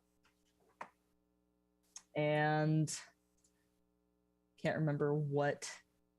Hold on, I gotta look and see what this does. I need a fuck. I need a Constitution saving throw from both of them. Okay. Let me get them on the map for y'all here real quick. I can select the right thing. What layer are you on? Swamp layer. Stay out. What are you doing in my swamp? All right, there we go. Yeah, you see these things be come to hereish. life. Alrighty. Sounds good. Objects and tokens. Okay. You need a con save? Please. Let's see. First one rolls a 9. Second one rolls a 12. They Say the both first one was fail. red. Okay. They both fail, and they are blinded as I flashbang them with a beam Woohoo! of light from my eye. All right. Do you have a gem of brightness in your eye? I've got a gem of brightness in my eye, baby. And she just goes like, "Yes, I've always wanted to do that." All right. As this goes off, once more, we are going into combat. Please roll me initiative. I literally am going to run through all 100 bullets, huh? I mean, maybe. That's 12 for me, if you wouldn't mind. Okay. Oh no. Oh no, I've gotten even less initiative now. Yeah. Why am I so bad at initiative? 12. Got 9. Regardless of what game you're in today. Yeah, it's every game. Don't worry, I think he did better than me. It's true. I'm pretty sure I've never gotten negative initiative. Marcel got 9. What did... Let's see. 12. Yeah, 12 for me. There we go. And hearing the flashbang, I'm just going to use that reaction for break a leg to help out Marcel.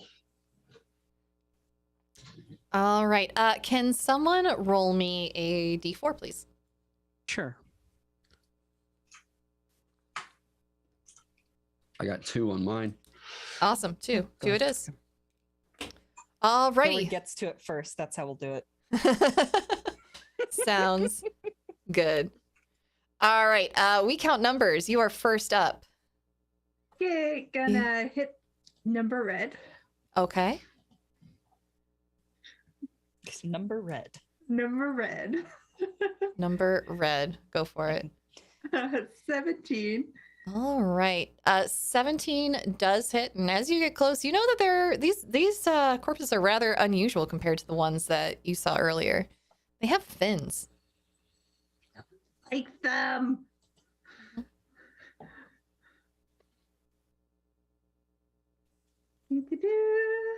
16 damage. Okay. And then we count numbers, just kind of jettisons away from them. And with their fancy footwork, they cannot take a talk of opportunity against them. I love it. So Because that I've hit them. okay. Sounds Fun. good. Speaking of, was that your turn? Yes. Okay, cool. Next one, our red undead finned zombie. Let's go ahead and Gal, you're closest. That's me. That's you. If they're blinded, it's a disadvantage. Oh, that is true. I'm guessing a 8 does not hit you. Nope. All right. That will be its turn. Elyts, what you got? Well, I already stepped up on Marcel and Galatea. I'm going to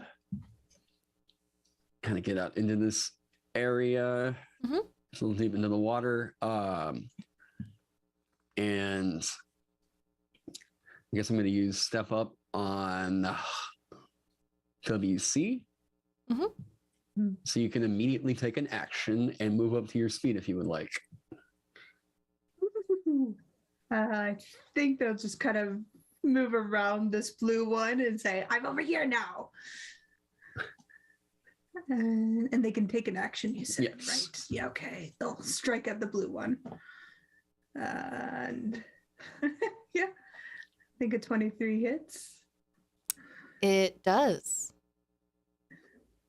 Just kind of rake it through the bottom of its torso Okay. for 22 points of damage. All right. 22, you said? Jen? Yes. Okay, 22. Okay. All right.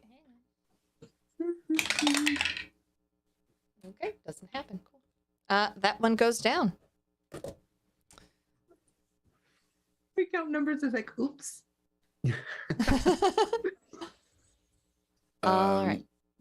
And then I just as the I'm gonna all right. And after seeing that, feeling a little bit more confident, Elyts is gonna turn around, facing backwards, and moonwalk over to this area right here. Okay. The squares in which I just traveled kind of illuminate with kind of light, a pale blue moonlight. So that's I'm just gonna say like I don't know if we just make like a Z, like a Tetris shape over to that area. Mm-hmm. If that fend undead thing crosses into that area, has to make a Constitution saving throw, or it takes radiant damage and reverts to its normal form if it is a shape changer. Okay. So yeah, that's gonna do it for me. Sounds good. Next up, Marcel. I just watch the moonwalkers go. Nice. I'm gonna grab the bottom end of my spear, and because there's a 20-foot range, I don't have to move. I'm just going to just stick straight forward at the creature and the red one to stab it. Okay.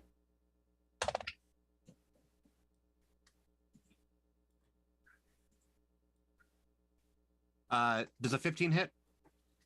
It does. Okay. And it's going to take 12 piercing. Fantastic. That one goes down. Let me. Okay. You see it drop down.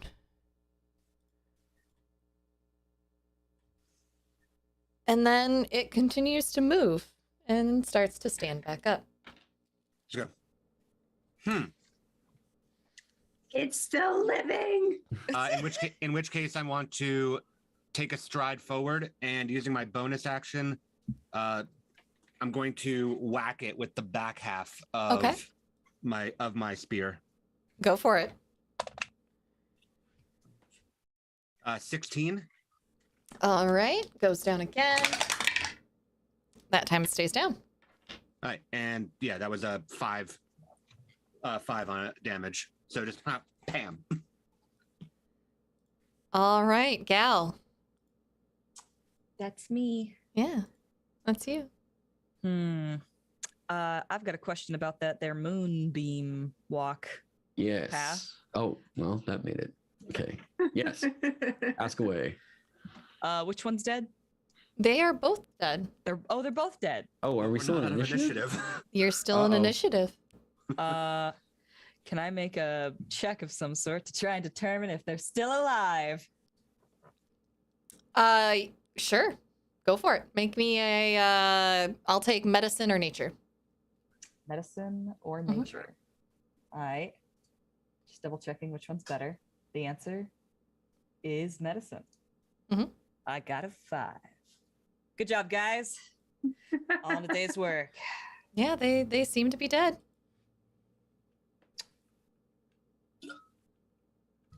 Anybody go for some water? Like, this freshwater stuff is just amazing. We can't drink seawater. We're not you, Gal.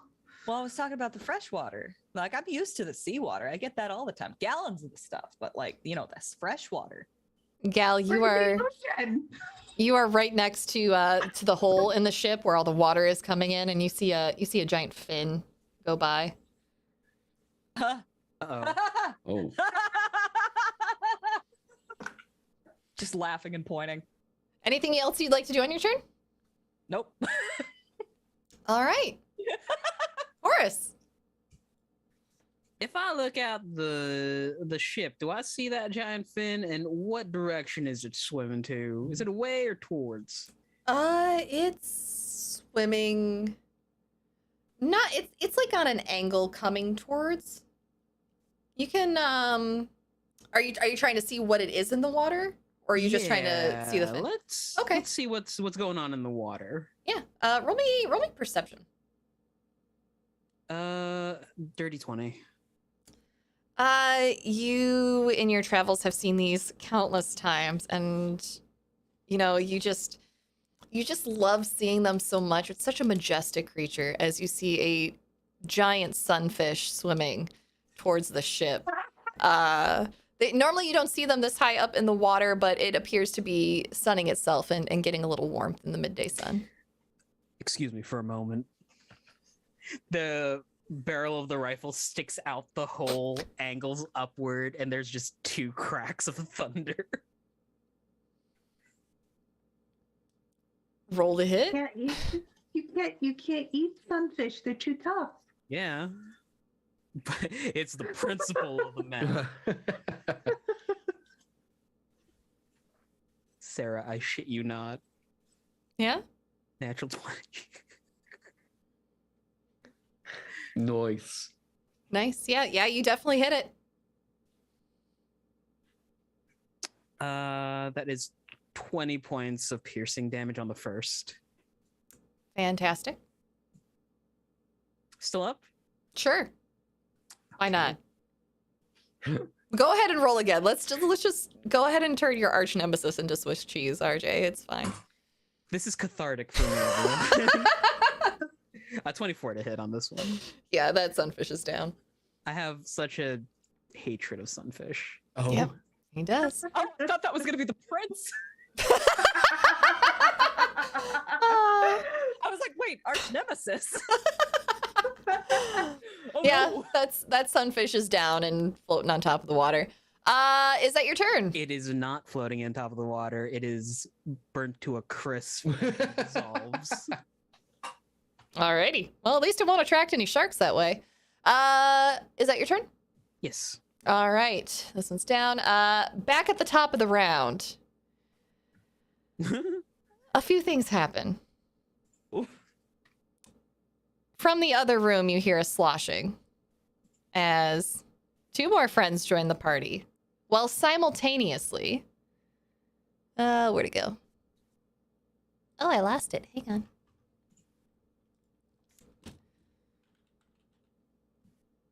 It's never been easier with D&D Beyond.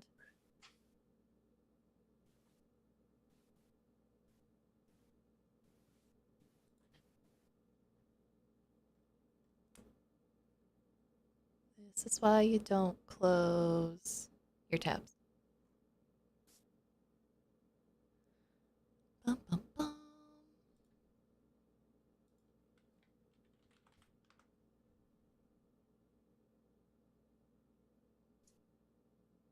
Go ahead and roleplay amongst yourselves for a minute. It's loading. Sounds good.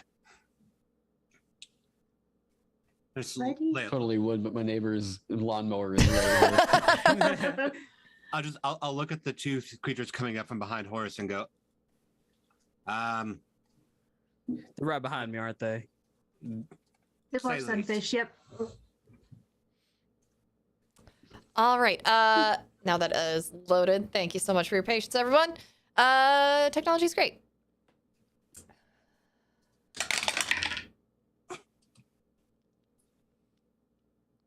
Okay. A lot of dice.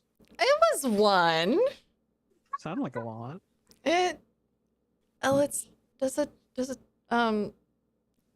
24 hit you? Not if I use my reaction to shield. You can't see this. I mean, this is Elyts. Oh, Elyts. Yeah. Sorry. Oh, does it hit me? Yeah. Oh, 100%. All right. You are going to take 15 bludgeoning damage as something lashes out at no. you from behind, and I will need Okay. you to roll a.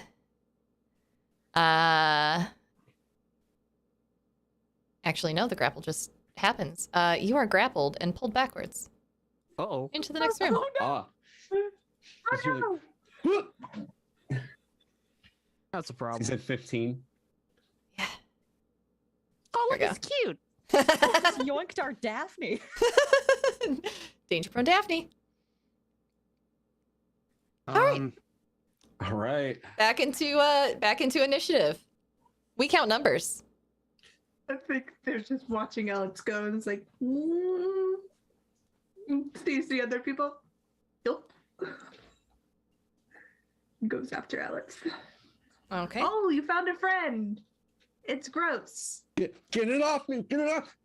As you go into the room, you see a large frog-like creature. It is huge, and it has tentacles reaching out from its body, just wrapping your friend in a nice hug.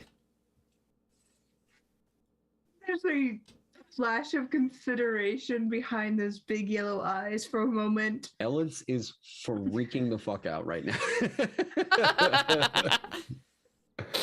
And then it's like, no, we can't make friends with it. It's eating our friend. Okay. Okay.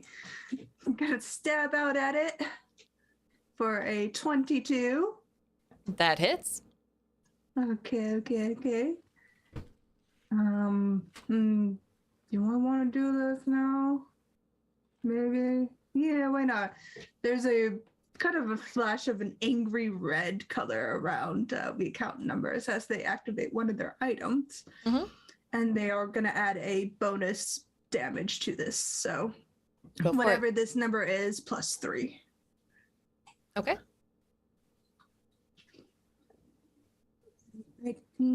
21 Is that to hit or total? total damage. Total damage, 21. Perfect. Mm-hmm. All right. Cool. It did not like that. Yeah, they are using the red ring of red fury, which grants them a bonus on advantage on strength checks and saving throws.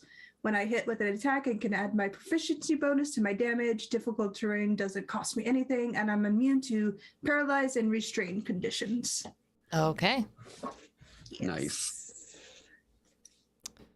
All right. And oh, I forgot to add them to the turn order. Gosh darn it. I know what I'm doing.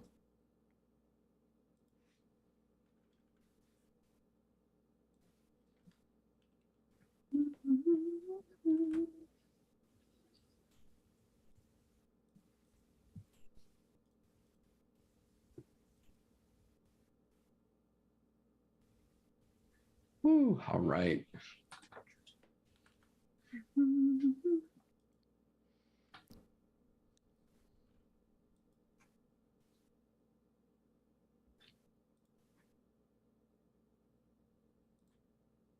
Oh, that's convenient. All right. Sorry, Everybody. D&D Beyond is not on your side. All right. Next, our froggy monster. It's gonna make a bite attack at what it's grappling. Yep. Nom nom. It's got dinner. That's a natural 1. It has been grappled, right? Mm-hmm. I believe it has advantage Oh, on the that's right. attack.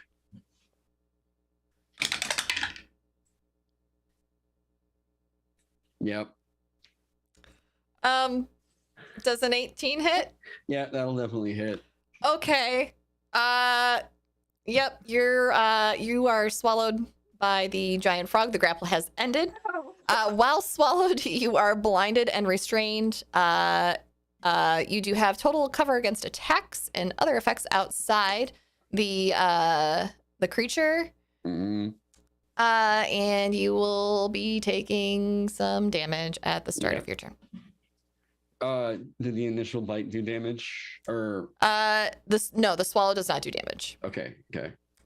Just what's in its tum tum. Just like you guys are just hearing like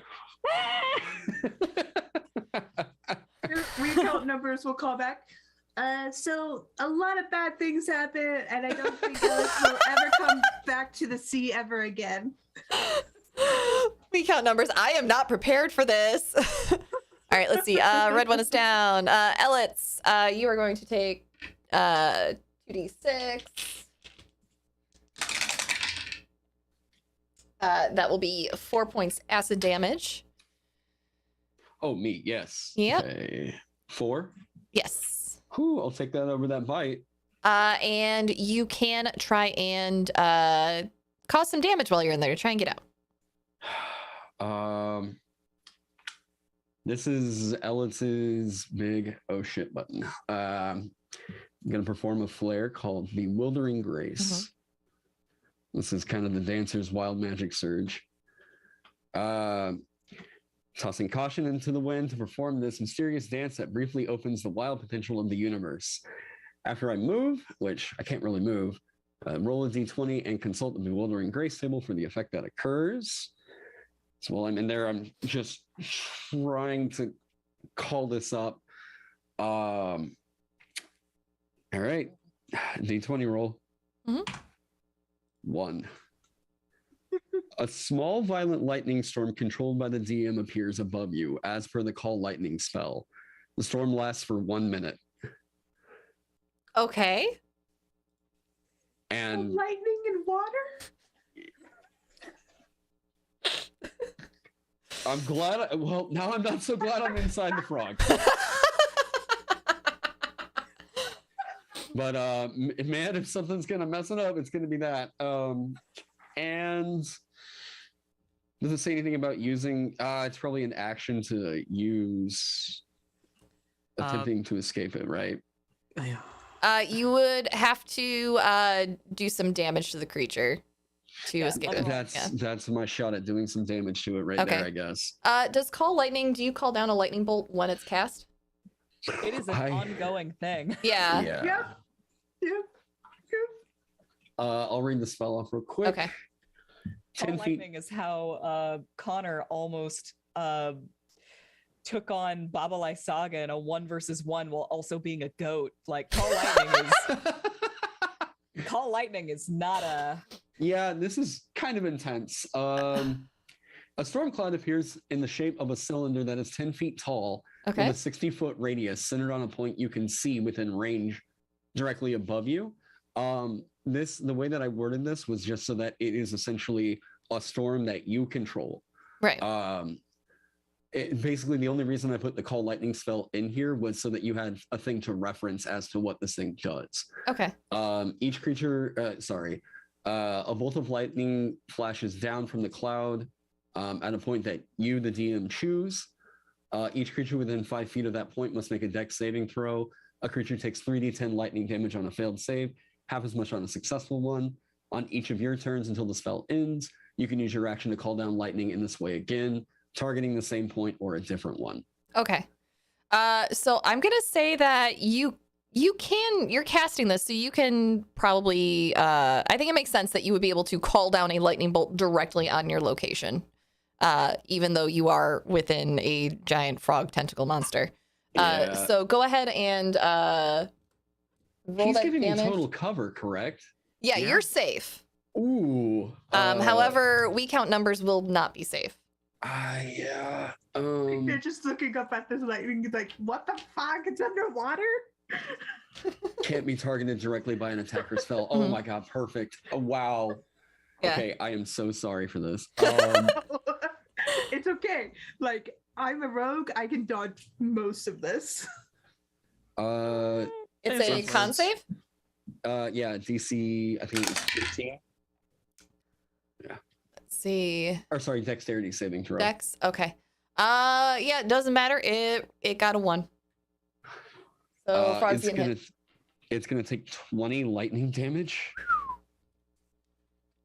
Anything that succeeds on the save is gonna take 10. Okay, so it's gonna take that damage, and it's just gonna bleh, spit you out. She's like, Hey, welcome back. There's a fuck off storm in front of us. Points up. I just like look up and I'm like, whew. I'm gonna bolt. I'm just gonna try to get away from it. Okay. And it's gonna get an attack of opportunity against me, isn't it? Yeah, I'm gonna use Artful Dodge, bonus action flare. Let me make sure I'm doing that right. I get to add my charisma modifier again to my AC against opportunity attacks. Okay. And yeah, I'm just going to use my bonus action to do that. It's going to get an attack of opportunity against me that has disadvantage. Yeah, that's a 2. I'm GTFOing. Yes, I'm gonna 1, 2, 3, 4, boom, and I'm hiding. Oh, and my the moonwalk stuff has been down for a second. Okay, yeah, and I'm good. Great. Excellent. All right, next up then is this orange one, Horace. Hello. You're right there. It would like to speak to you about your car's extended warranty. Does a 7 hit? No. Okay. That's its turn. Marcel. I look at Elyts running out of the room, then look at Horace getting attacked, and then I look to Gal and just go, "Do you want out here or do you want the door?" Sorry, you're looking at me, aren't you? I think that Gal was literally like looking outside of the boat trying to find the sunfish, and she turns around. She's like, "What? Oh shit!" Do you want out here or do you want the door? Door. Yeah, let's go with door. Sounds great. And I'm going to take a step to behind Horace. I'm going to sort of clap him on the back and just go, 2 on 1. You've got this, man. And give him bardic inspiration as well.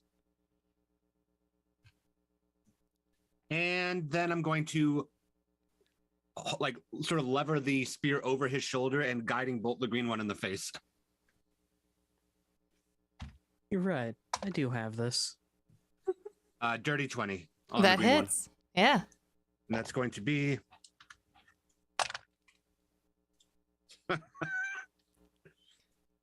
17. Okay, great. 17 guiding bolt to the face of the green one. Excellent. Yeah, that one does not look good. It is very, very unhappy. Yeah, so Horace just sees the spear come over his shoulder, glow orange, and then that same like sunball just wash over its face before he pulls the spear back. Fantastic. Anything else? Nope, that's action, bonus action. Fantastic. Gal, you're up. Gal's gonna walk over and see what's going on in here. Very angry kobold is yelling at a frog. And the sky. Lightning. Yeah. And there's a lightning storm going on inside the ship. Eltis. Somehow I know this is your fault. Yeah. I'm just like Jade Stone of the Tempest. Tempest. Like Make a deception check. yeah.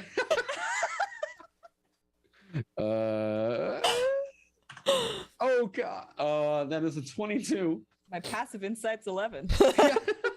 Oh shit, it's in there? Well, I better go take care of this. I guess. Yeah. She's gonna wade in through all of the broken crates and shit. And she's gonna try and give this like froggy thing a big hug. Mm-hmm. And I'm just curious, would an animal friendship work on this thing? Fuck around and find out. Yeah. I mean, you can try. Do you want to? I'll let you roll nature. I've got a ring of animal friendship. Okay. If you wanna, that would use your action, right? Yep. Yeah. If you want to roll a nature check, you're more than welcome to. Or you can go ahead and do that. I should probably do that then. Yeah. I got a 5. Yeah. This is an aberration. That's not gonna work. Okay. In that case, I'm gonna toss a net over it. Okay. 19. That does hit. How does it like being grappled? It's not happy. Its little frog mouth is just opening and closing. Eh. All right. That's it. That's it. You throw a net, and that's the only thing you can do on your turn. All right. Is it considered restrained or anything? Here, hold on. A large or smaller creature hit by a net is restrained until freed. Okay. Yes. We're gonna say that works. A creature can use its action to make a DC 10 strength check to free itself, or dealing 5 slashing damage to the net will free the creature without harming it. Fabulous. That's that. All right, Horace, what you got? Okay. Horace. What? Okay. I'm here. Okay. Sorry. I was looking at the board and contemplating. Which one of these bastards is the glowy one? The green one is the one that I just shot in the face. Cool. Gun right in face.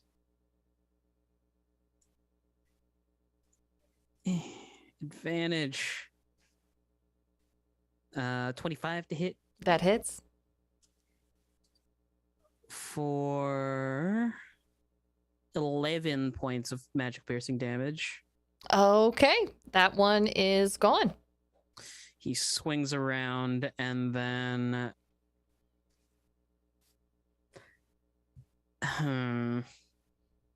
might as well. He's gonna attack again. It's what he's known for. You have Okay. that 1d8 if you want to add it to this or not. You got Yeah. 15 minutes. You know what? I'm actually gonna add it here because I don't know if that's actually gonna. It's a D8. You said? Yeah, 1d8. Okay. Thank you. 17 to hit. That hits. Ooh, max damage 16.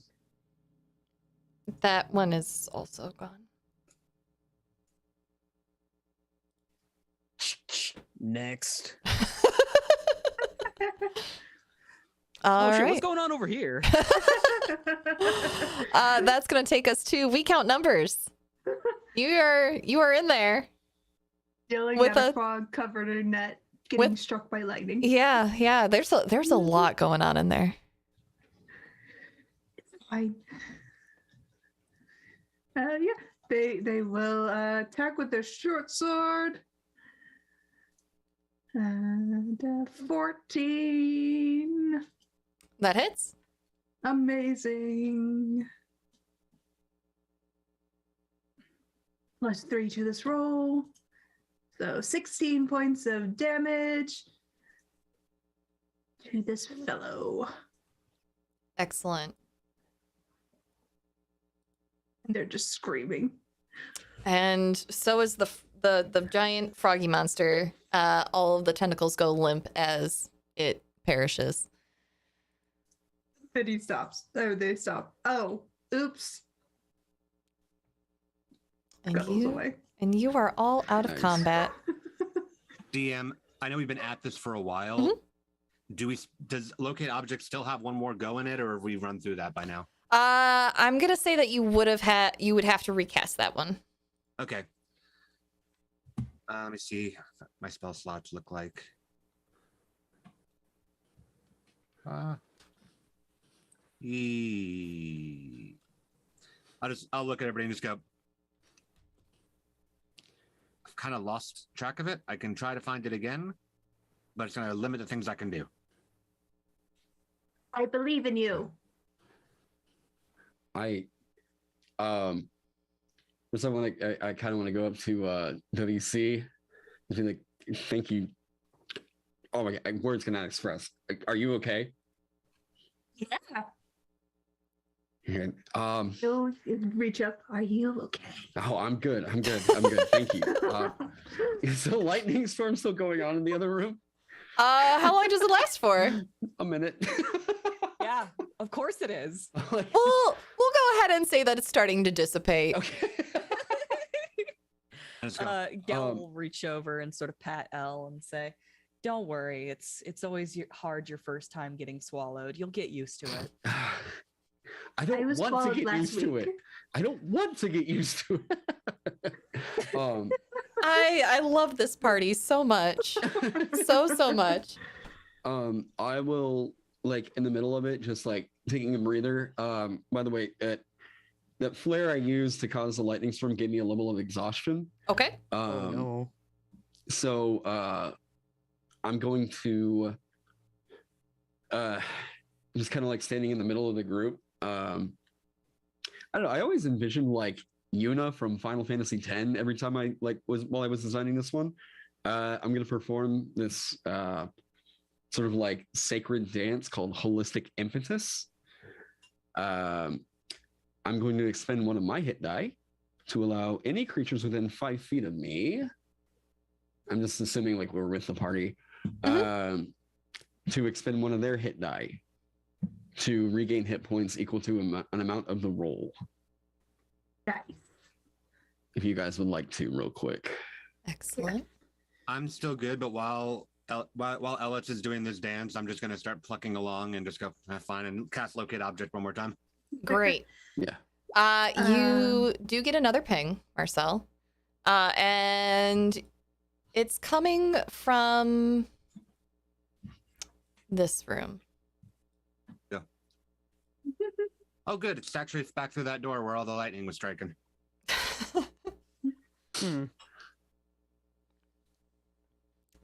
Did anybody spend hit dice on that?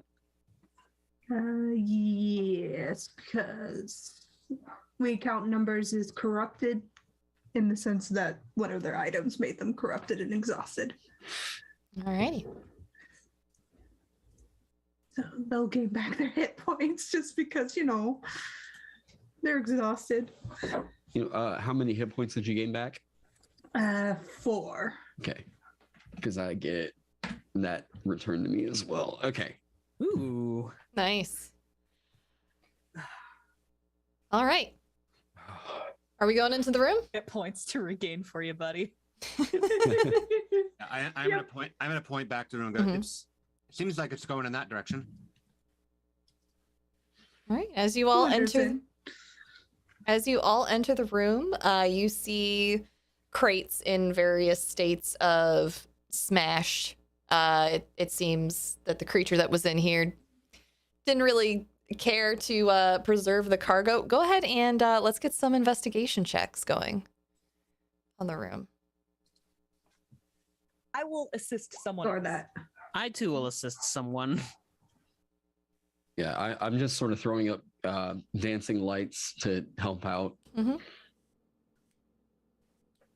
I could do it, but I have a negative now, so I will be at disadvantage. 17. 17? That Okay. Easily enough with your locate object, it lets you hone in on exactly what crate you are looking for. And you open the crate to find a fist-sized jade stone that glitters strangely with a cool dark green glow. I'll just sort of tilt the crate to show them, go, that looks like it. Hold on, let me check. Jover. Yeah, we both reach for it at the same time. As you all peer in, the stone appears to pulse, slowly brightening and dimming over a few seconds, and then waits, and then repeats again. Ooh, The count number touches it and picks it up, it's pulsy. holds it up. Gal's gonna lean in and lick it. Just holds it up to Gal to lick.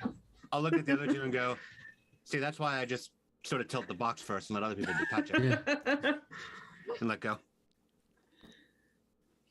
Can I get a Constitution saving throw from both of you? Yeah. Absolute walnuts. Yes. 25. Okay. 9. All right. Nothing happens yet. Fantastic. Good. What does it taste like? Chocolate. Salt water. It's covered in. Chocolately salt water. Smooth or porous? I'm not a geologist. Don't ask me these things. Porous means it's bone. I didn't research that much. Or coral. I don't think jade is porous. I don't think so. No. Yeah. Yeah. Stone. Smooth. Okay. Well, do we want to see how many things we can drag back to the shore, or do we just want to be done with it? Yeah, what else is in here? Stuff the stone Yeah, into we- my bag. I did not get eaten by an alien frog thing in order for us to just get away with just that stone. There's got to be something else in here. Let's gesture back. Didn't make Let's take our time. There is another door where we did have some bloated corpses coming out of. Mm-hmm. All right. It did make me look very epic, though. I'm basically a dragon as they wander away. As you all go about searching the cargo hold, you find 3 more crates undisturbed, gaining a total of 300 gold that you can split amongst yourselves. And you get 4 small statues valued at about 25 gold a piece. And if you work your way back up, in the room where the grocery list was found, in the desk drawers, there's another 100 gold for you as well. But as you search, we count numbers. Do you hang on to the stone? Yeah, they've stuffed it into their bag. You roll me a wisdom save, please. Okay. 16. Okay. You get an urge to pick that stone up again, but you manage to resist it. They reach into their bag, grab a candlestick, kind of pet the stone, and eat the candlestick. They saw Alright. Gal do it, so they wanted to try it. All right. And with that, are you all taking it back to the shore? I suppose so. It's not where else we're going to be taking it, right? Unless we plan on running away with it. Well, we should evaluate how much it's worth, because 6 pearls might not cover the initial cost of this stone. Very fair. Does anybody else have a good way to evaluate how much this thing is worth? Nope. Not So it's sort of an odds or evens thing then, isn't it? The way we value things down under the ocean is different from the way you guys do. Like pearls, those are a dime a dozen. I'm just here for the adventure. Let's take this to a stone or jeweler's and say we're just wanting to know what a jade stone is priced at on the surface. We don't have to tell them what it is. Sure. Yeah, we can bring the fist-sized jade stone into town. I mean, We're supposed to I be can bringing just this thing to somebody else. Yeah. I mean, we can play it off. I'm a kobold, and I found it in my mines or something like that. I've never actually lived underground, but they don't need to know that. Yeah, let's go hand it to as many people as possible. I know that it's safe because I licked it. Yes. Are we under any obligation just to make sure? I mean, unnatural kind of frog appears here, a bunch of undead creatures. We were paid for a stone, not a frog. I'm of personal obligation to save my ass. And that's about it. Eltis, you should. I'm know me fine by with now. this. I'm not about obligation. Curiosity, maybe, but obligation—that's not the way to get me to do things. Certainly, we Fair. can also haggle a fairer price for the stone because technically it's in our possession, not the other person's possession. I mean, I don't think that they intend for us to get back. I think you all already read that there was us getting off of this thing is going to be a little bit more difficult than getting onto it. I'm That's just about. I'm just going to be ready. I'm planning. I mean, I'm thinking, what should we get ready for on the way out? Or frogs. Oh, come on, Eltis. It's just smooth sailing from here. We already got the thing. Gal, Like, what could possibly go wrong? Yeah. Gal, roll me a wisdom save. Oh boy. I'm less good at those. 19, baby. Okay. You feel the same urge to touch the stone, but you brush it off. I think that she literally does just like her eye snaps almost predatorily over to We Count Numbers' bag. And she just shakes it off. I think you see them reaching for a dagger because they're like, don't you dare. I'm thinking we should probably just get this thing out of our hands. Does with that body language feature, does we count numbers suddenly start to look hostile? It's a Jen? dagger, so. I think it's. I'm going to say that We Count Numbers is quirky in the sense that they do weird things, but they're never hostile towards you, any of the group. And in this moment, It seems weird. They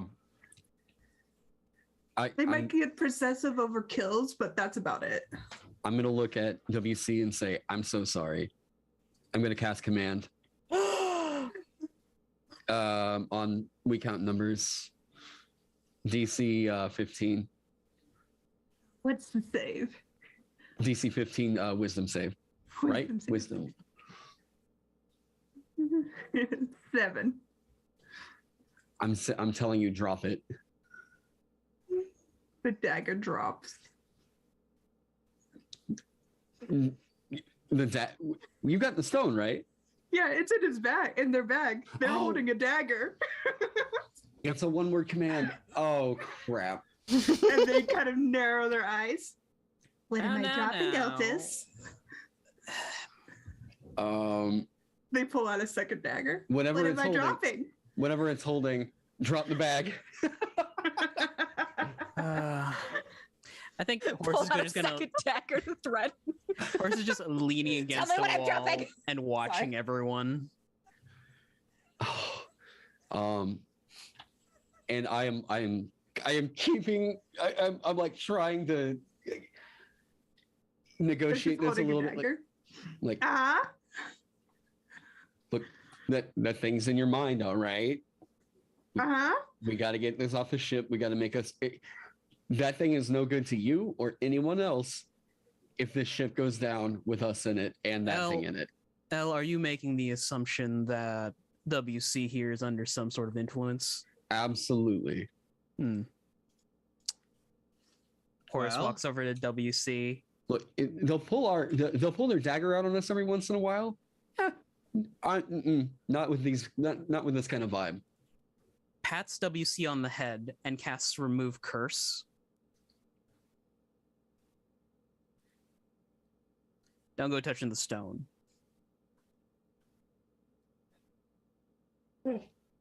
Does WC still feel compulsed to keep the stone? We'll find out. Yeah, we'll find out next time. Ah, As we are at time and on this tense note, I think that's a great place to leave it off. Maybe I can get all these folks back together again. Oh man. I didn't even write this part of the story. I just wanted to see what y'all would do. Thank you everyone so much for joining us. I had such a great time with these wonderful, wonderful humans at this table. We are going to go around and just give a brief goodbye, tell you about some awesome charities, and wish you a very happy Sunday. It's Sunday, not Saturday. I almost said Saturday. As always, I am the Hype Goblin. You can find me everywhere under that name. My charity of choice that I love to shout out is thetrevorproject.org. It is what I donate all of my Twitch income to. And they are a wonderful charity. They provide crisis counseling support to the LGBTQIA plus youth community, as well as create a whole bunch of wonderful educational resources. And I highly recommend you checking them out. And I'm going to go ahead and we're just going to go around the overlay clockwise this time. Wings. Sorry, you're first this time. Okay. Well, the charity that I'm plugging today is Special Effect. Special Effect is a UK-based charity that focuses on making video games accessible to people with physical disabilities. From modified joypads to eye control technology, Special Effect uses various methods to make games more inclusive so everyone gets to play. Awesome. Thanks, Wings. RJ. Hey everybody, I'm RJ. Today, the group I'm championing is Unicorn Riot. Unicorn Riot is a decentralized non-profit media collective, and they report on far-right organizations and sources of racial and economic injustices in the US. I know for a lot of people that doom scrolling is kind of prevalent, and sometimes bad news is abundant, but it's keep yourselves informed, know what's going on in the country, because then you can be a voice. Awesome. Jen. Hi, I'm Jen, and I champion the littleprincesstrust.org. They provide free, real hair, free of charge, to children and young people who have lost their own hair through either cancer treatments or other conditions. Since 2006, they've provided over 12,000 wigs and have raised 17 million pounds towards research projects focusing on finding more effective treatments for childhood cancers. Wonderful. Thank you. Zach. Hi, I'm Zachary Vaudo. My Twitter handle is right there where you can find all the stuff I'm going to be in, such as the game that is starting up on Monday that I'll be in for the next 8 weeks. I am asking you very much so to donate to Child's Play charity. Child's Play improves the lives of children through the power of play. They help improve their lives with toys and games in over 185 hospitals worldwide. They are at childsplaycharity.org. Please consider it, especially today. Thank you so much for having me, Sara, and thank you so much, all of you, for playing with me. Thanks for being here. And last but not least, Taron. Hey, I am Taron. I go by Indestructible on Twitch and YouTube. You can find a lot of my work over on the DMs Guild, including the dancer class I'm playing today. The charity that I am shouting out is the Wounded Warrior Project, which I don't know if many of you all know, but the VA is kind of notoriously terrible about promptly helping out veterans that have been wounded in combat or dealing with mental health issues. The Wounded Warrior Project is a means of them getting access to that health care before the government is going to inevitably keep kicking the can down for 5-10 years after most of these guys really need help immediately. So getting raised up in a family that had a lot of family friends that were Vietnam vets, it's something that it's kind of charity I hold really close to my heart. So yeah, go check them out. Really, really worthwhile. And I mean, historically, very healthy organization to donate to. So yeah. Oh, and it's great meeting all of you all. I'm looking forward to any collabs, really, anything we've talked about. Absolutely. Yeah. Thank you everyone so much for being here today. I had a wonderful time. Thank you everyone for coming on, plugging some wonderful charities, and for just being really awesome people. I highly recommend going and finding all of these folks on the internet. The links to everything that these wonderful people do will be available in the YouTube description of this broadcast, as well as all of the charities that we plugged today. Thank you everyone once again for being with us in chat, and we will see you next time we have a chance to get together and find out what happens with this Jade Stone. Don't forget, drink some water, take your meds, eat something healthy today, and if there's someone in the world who is important to you, go out there and tell them that you love them and that they're important. We'll see you next time. Bye, everybody.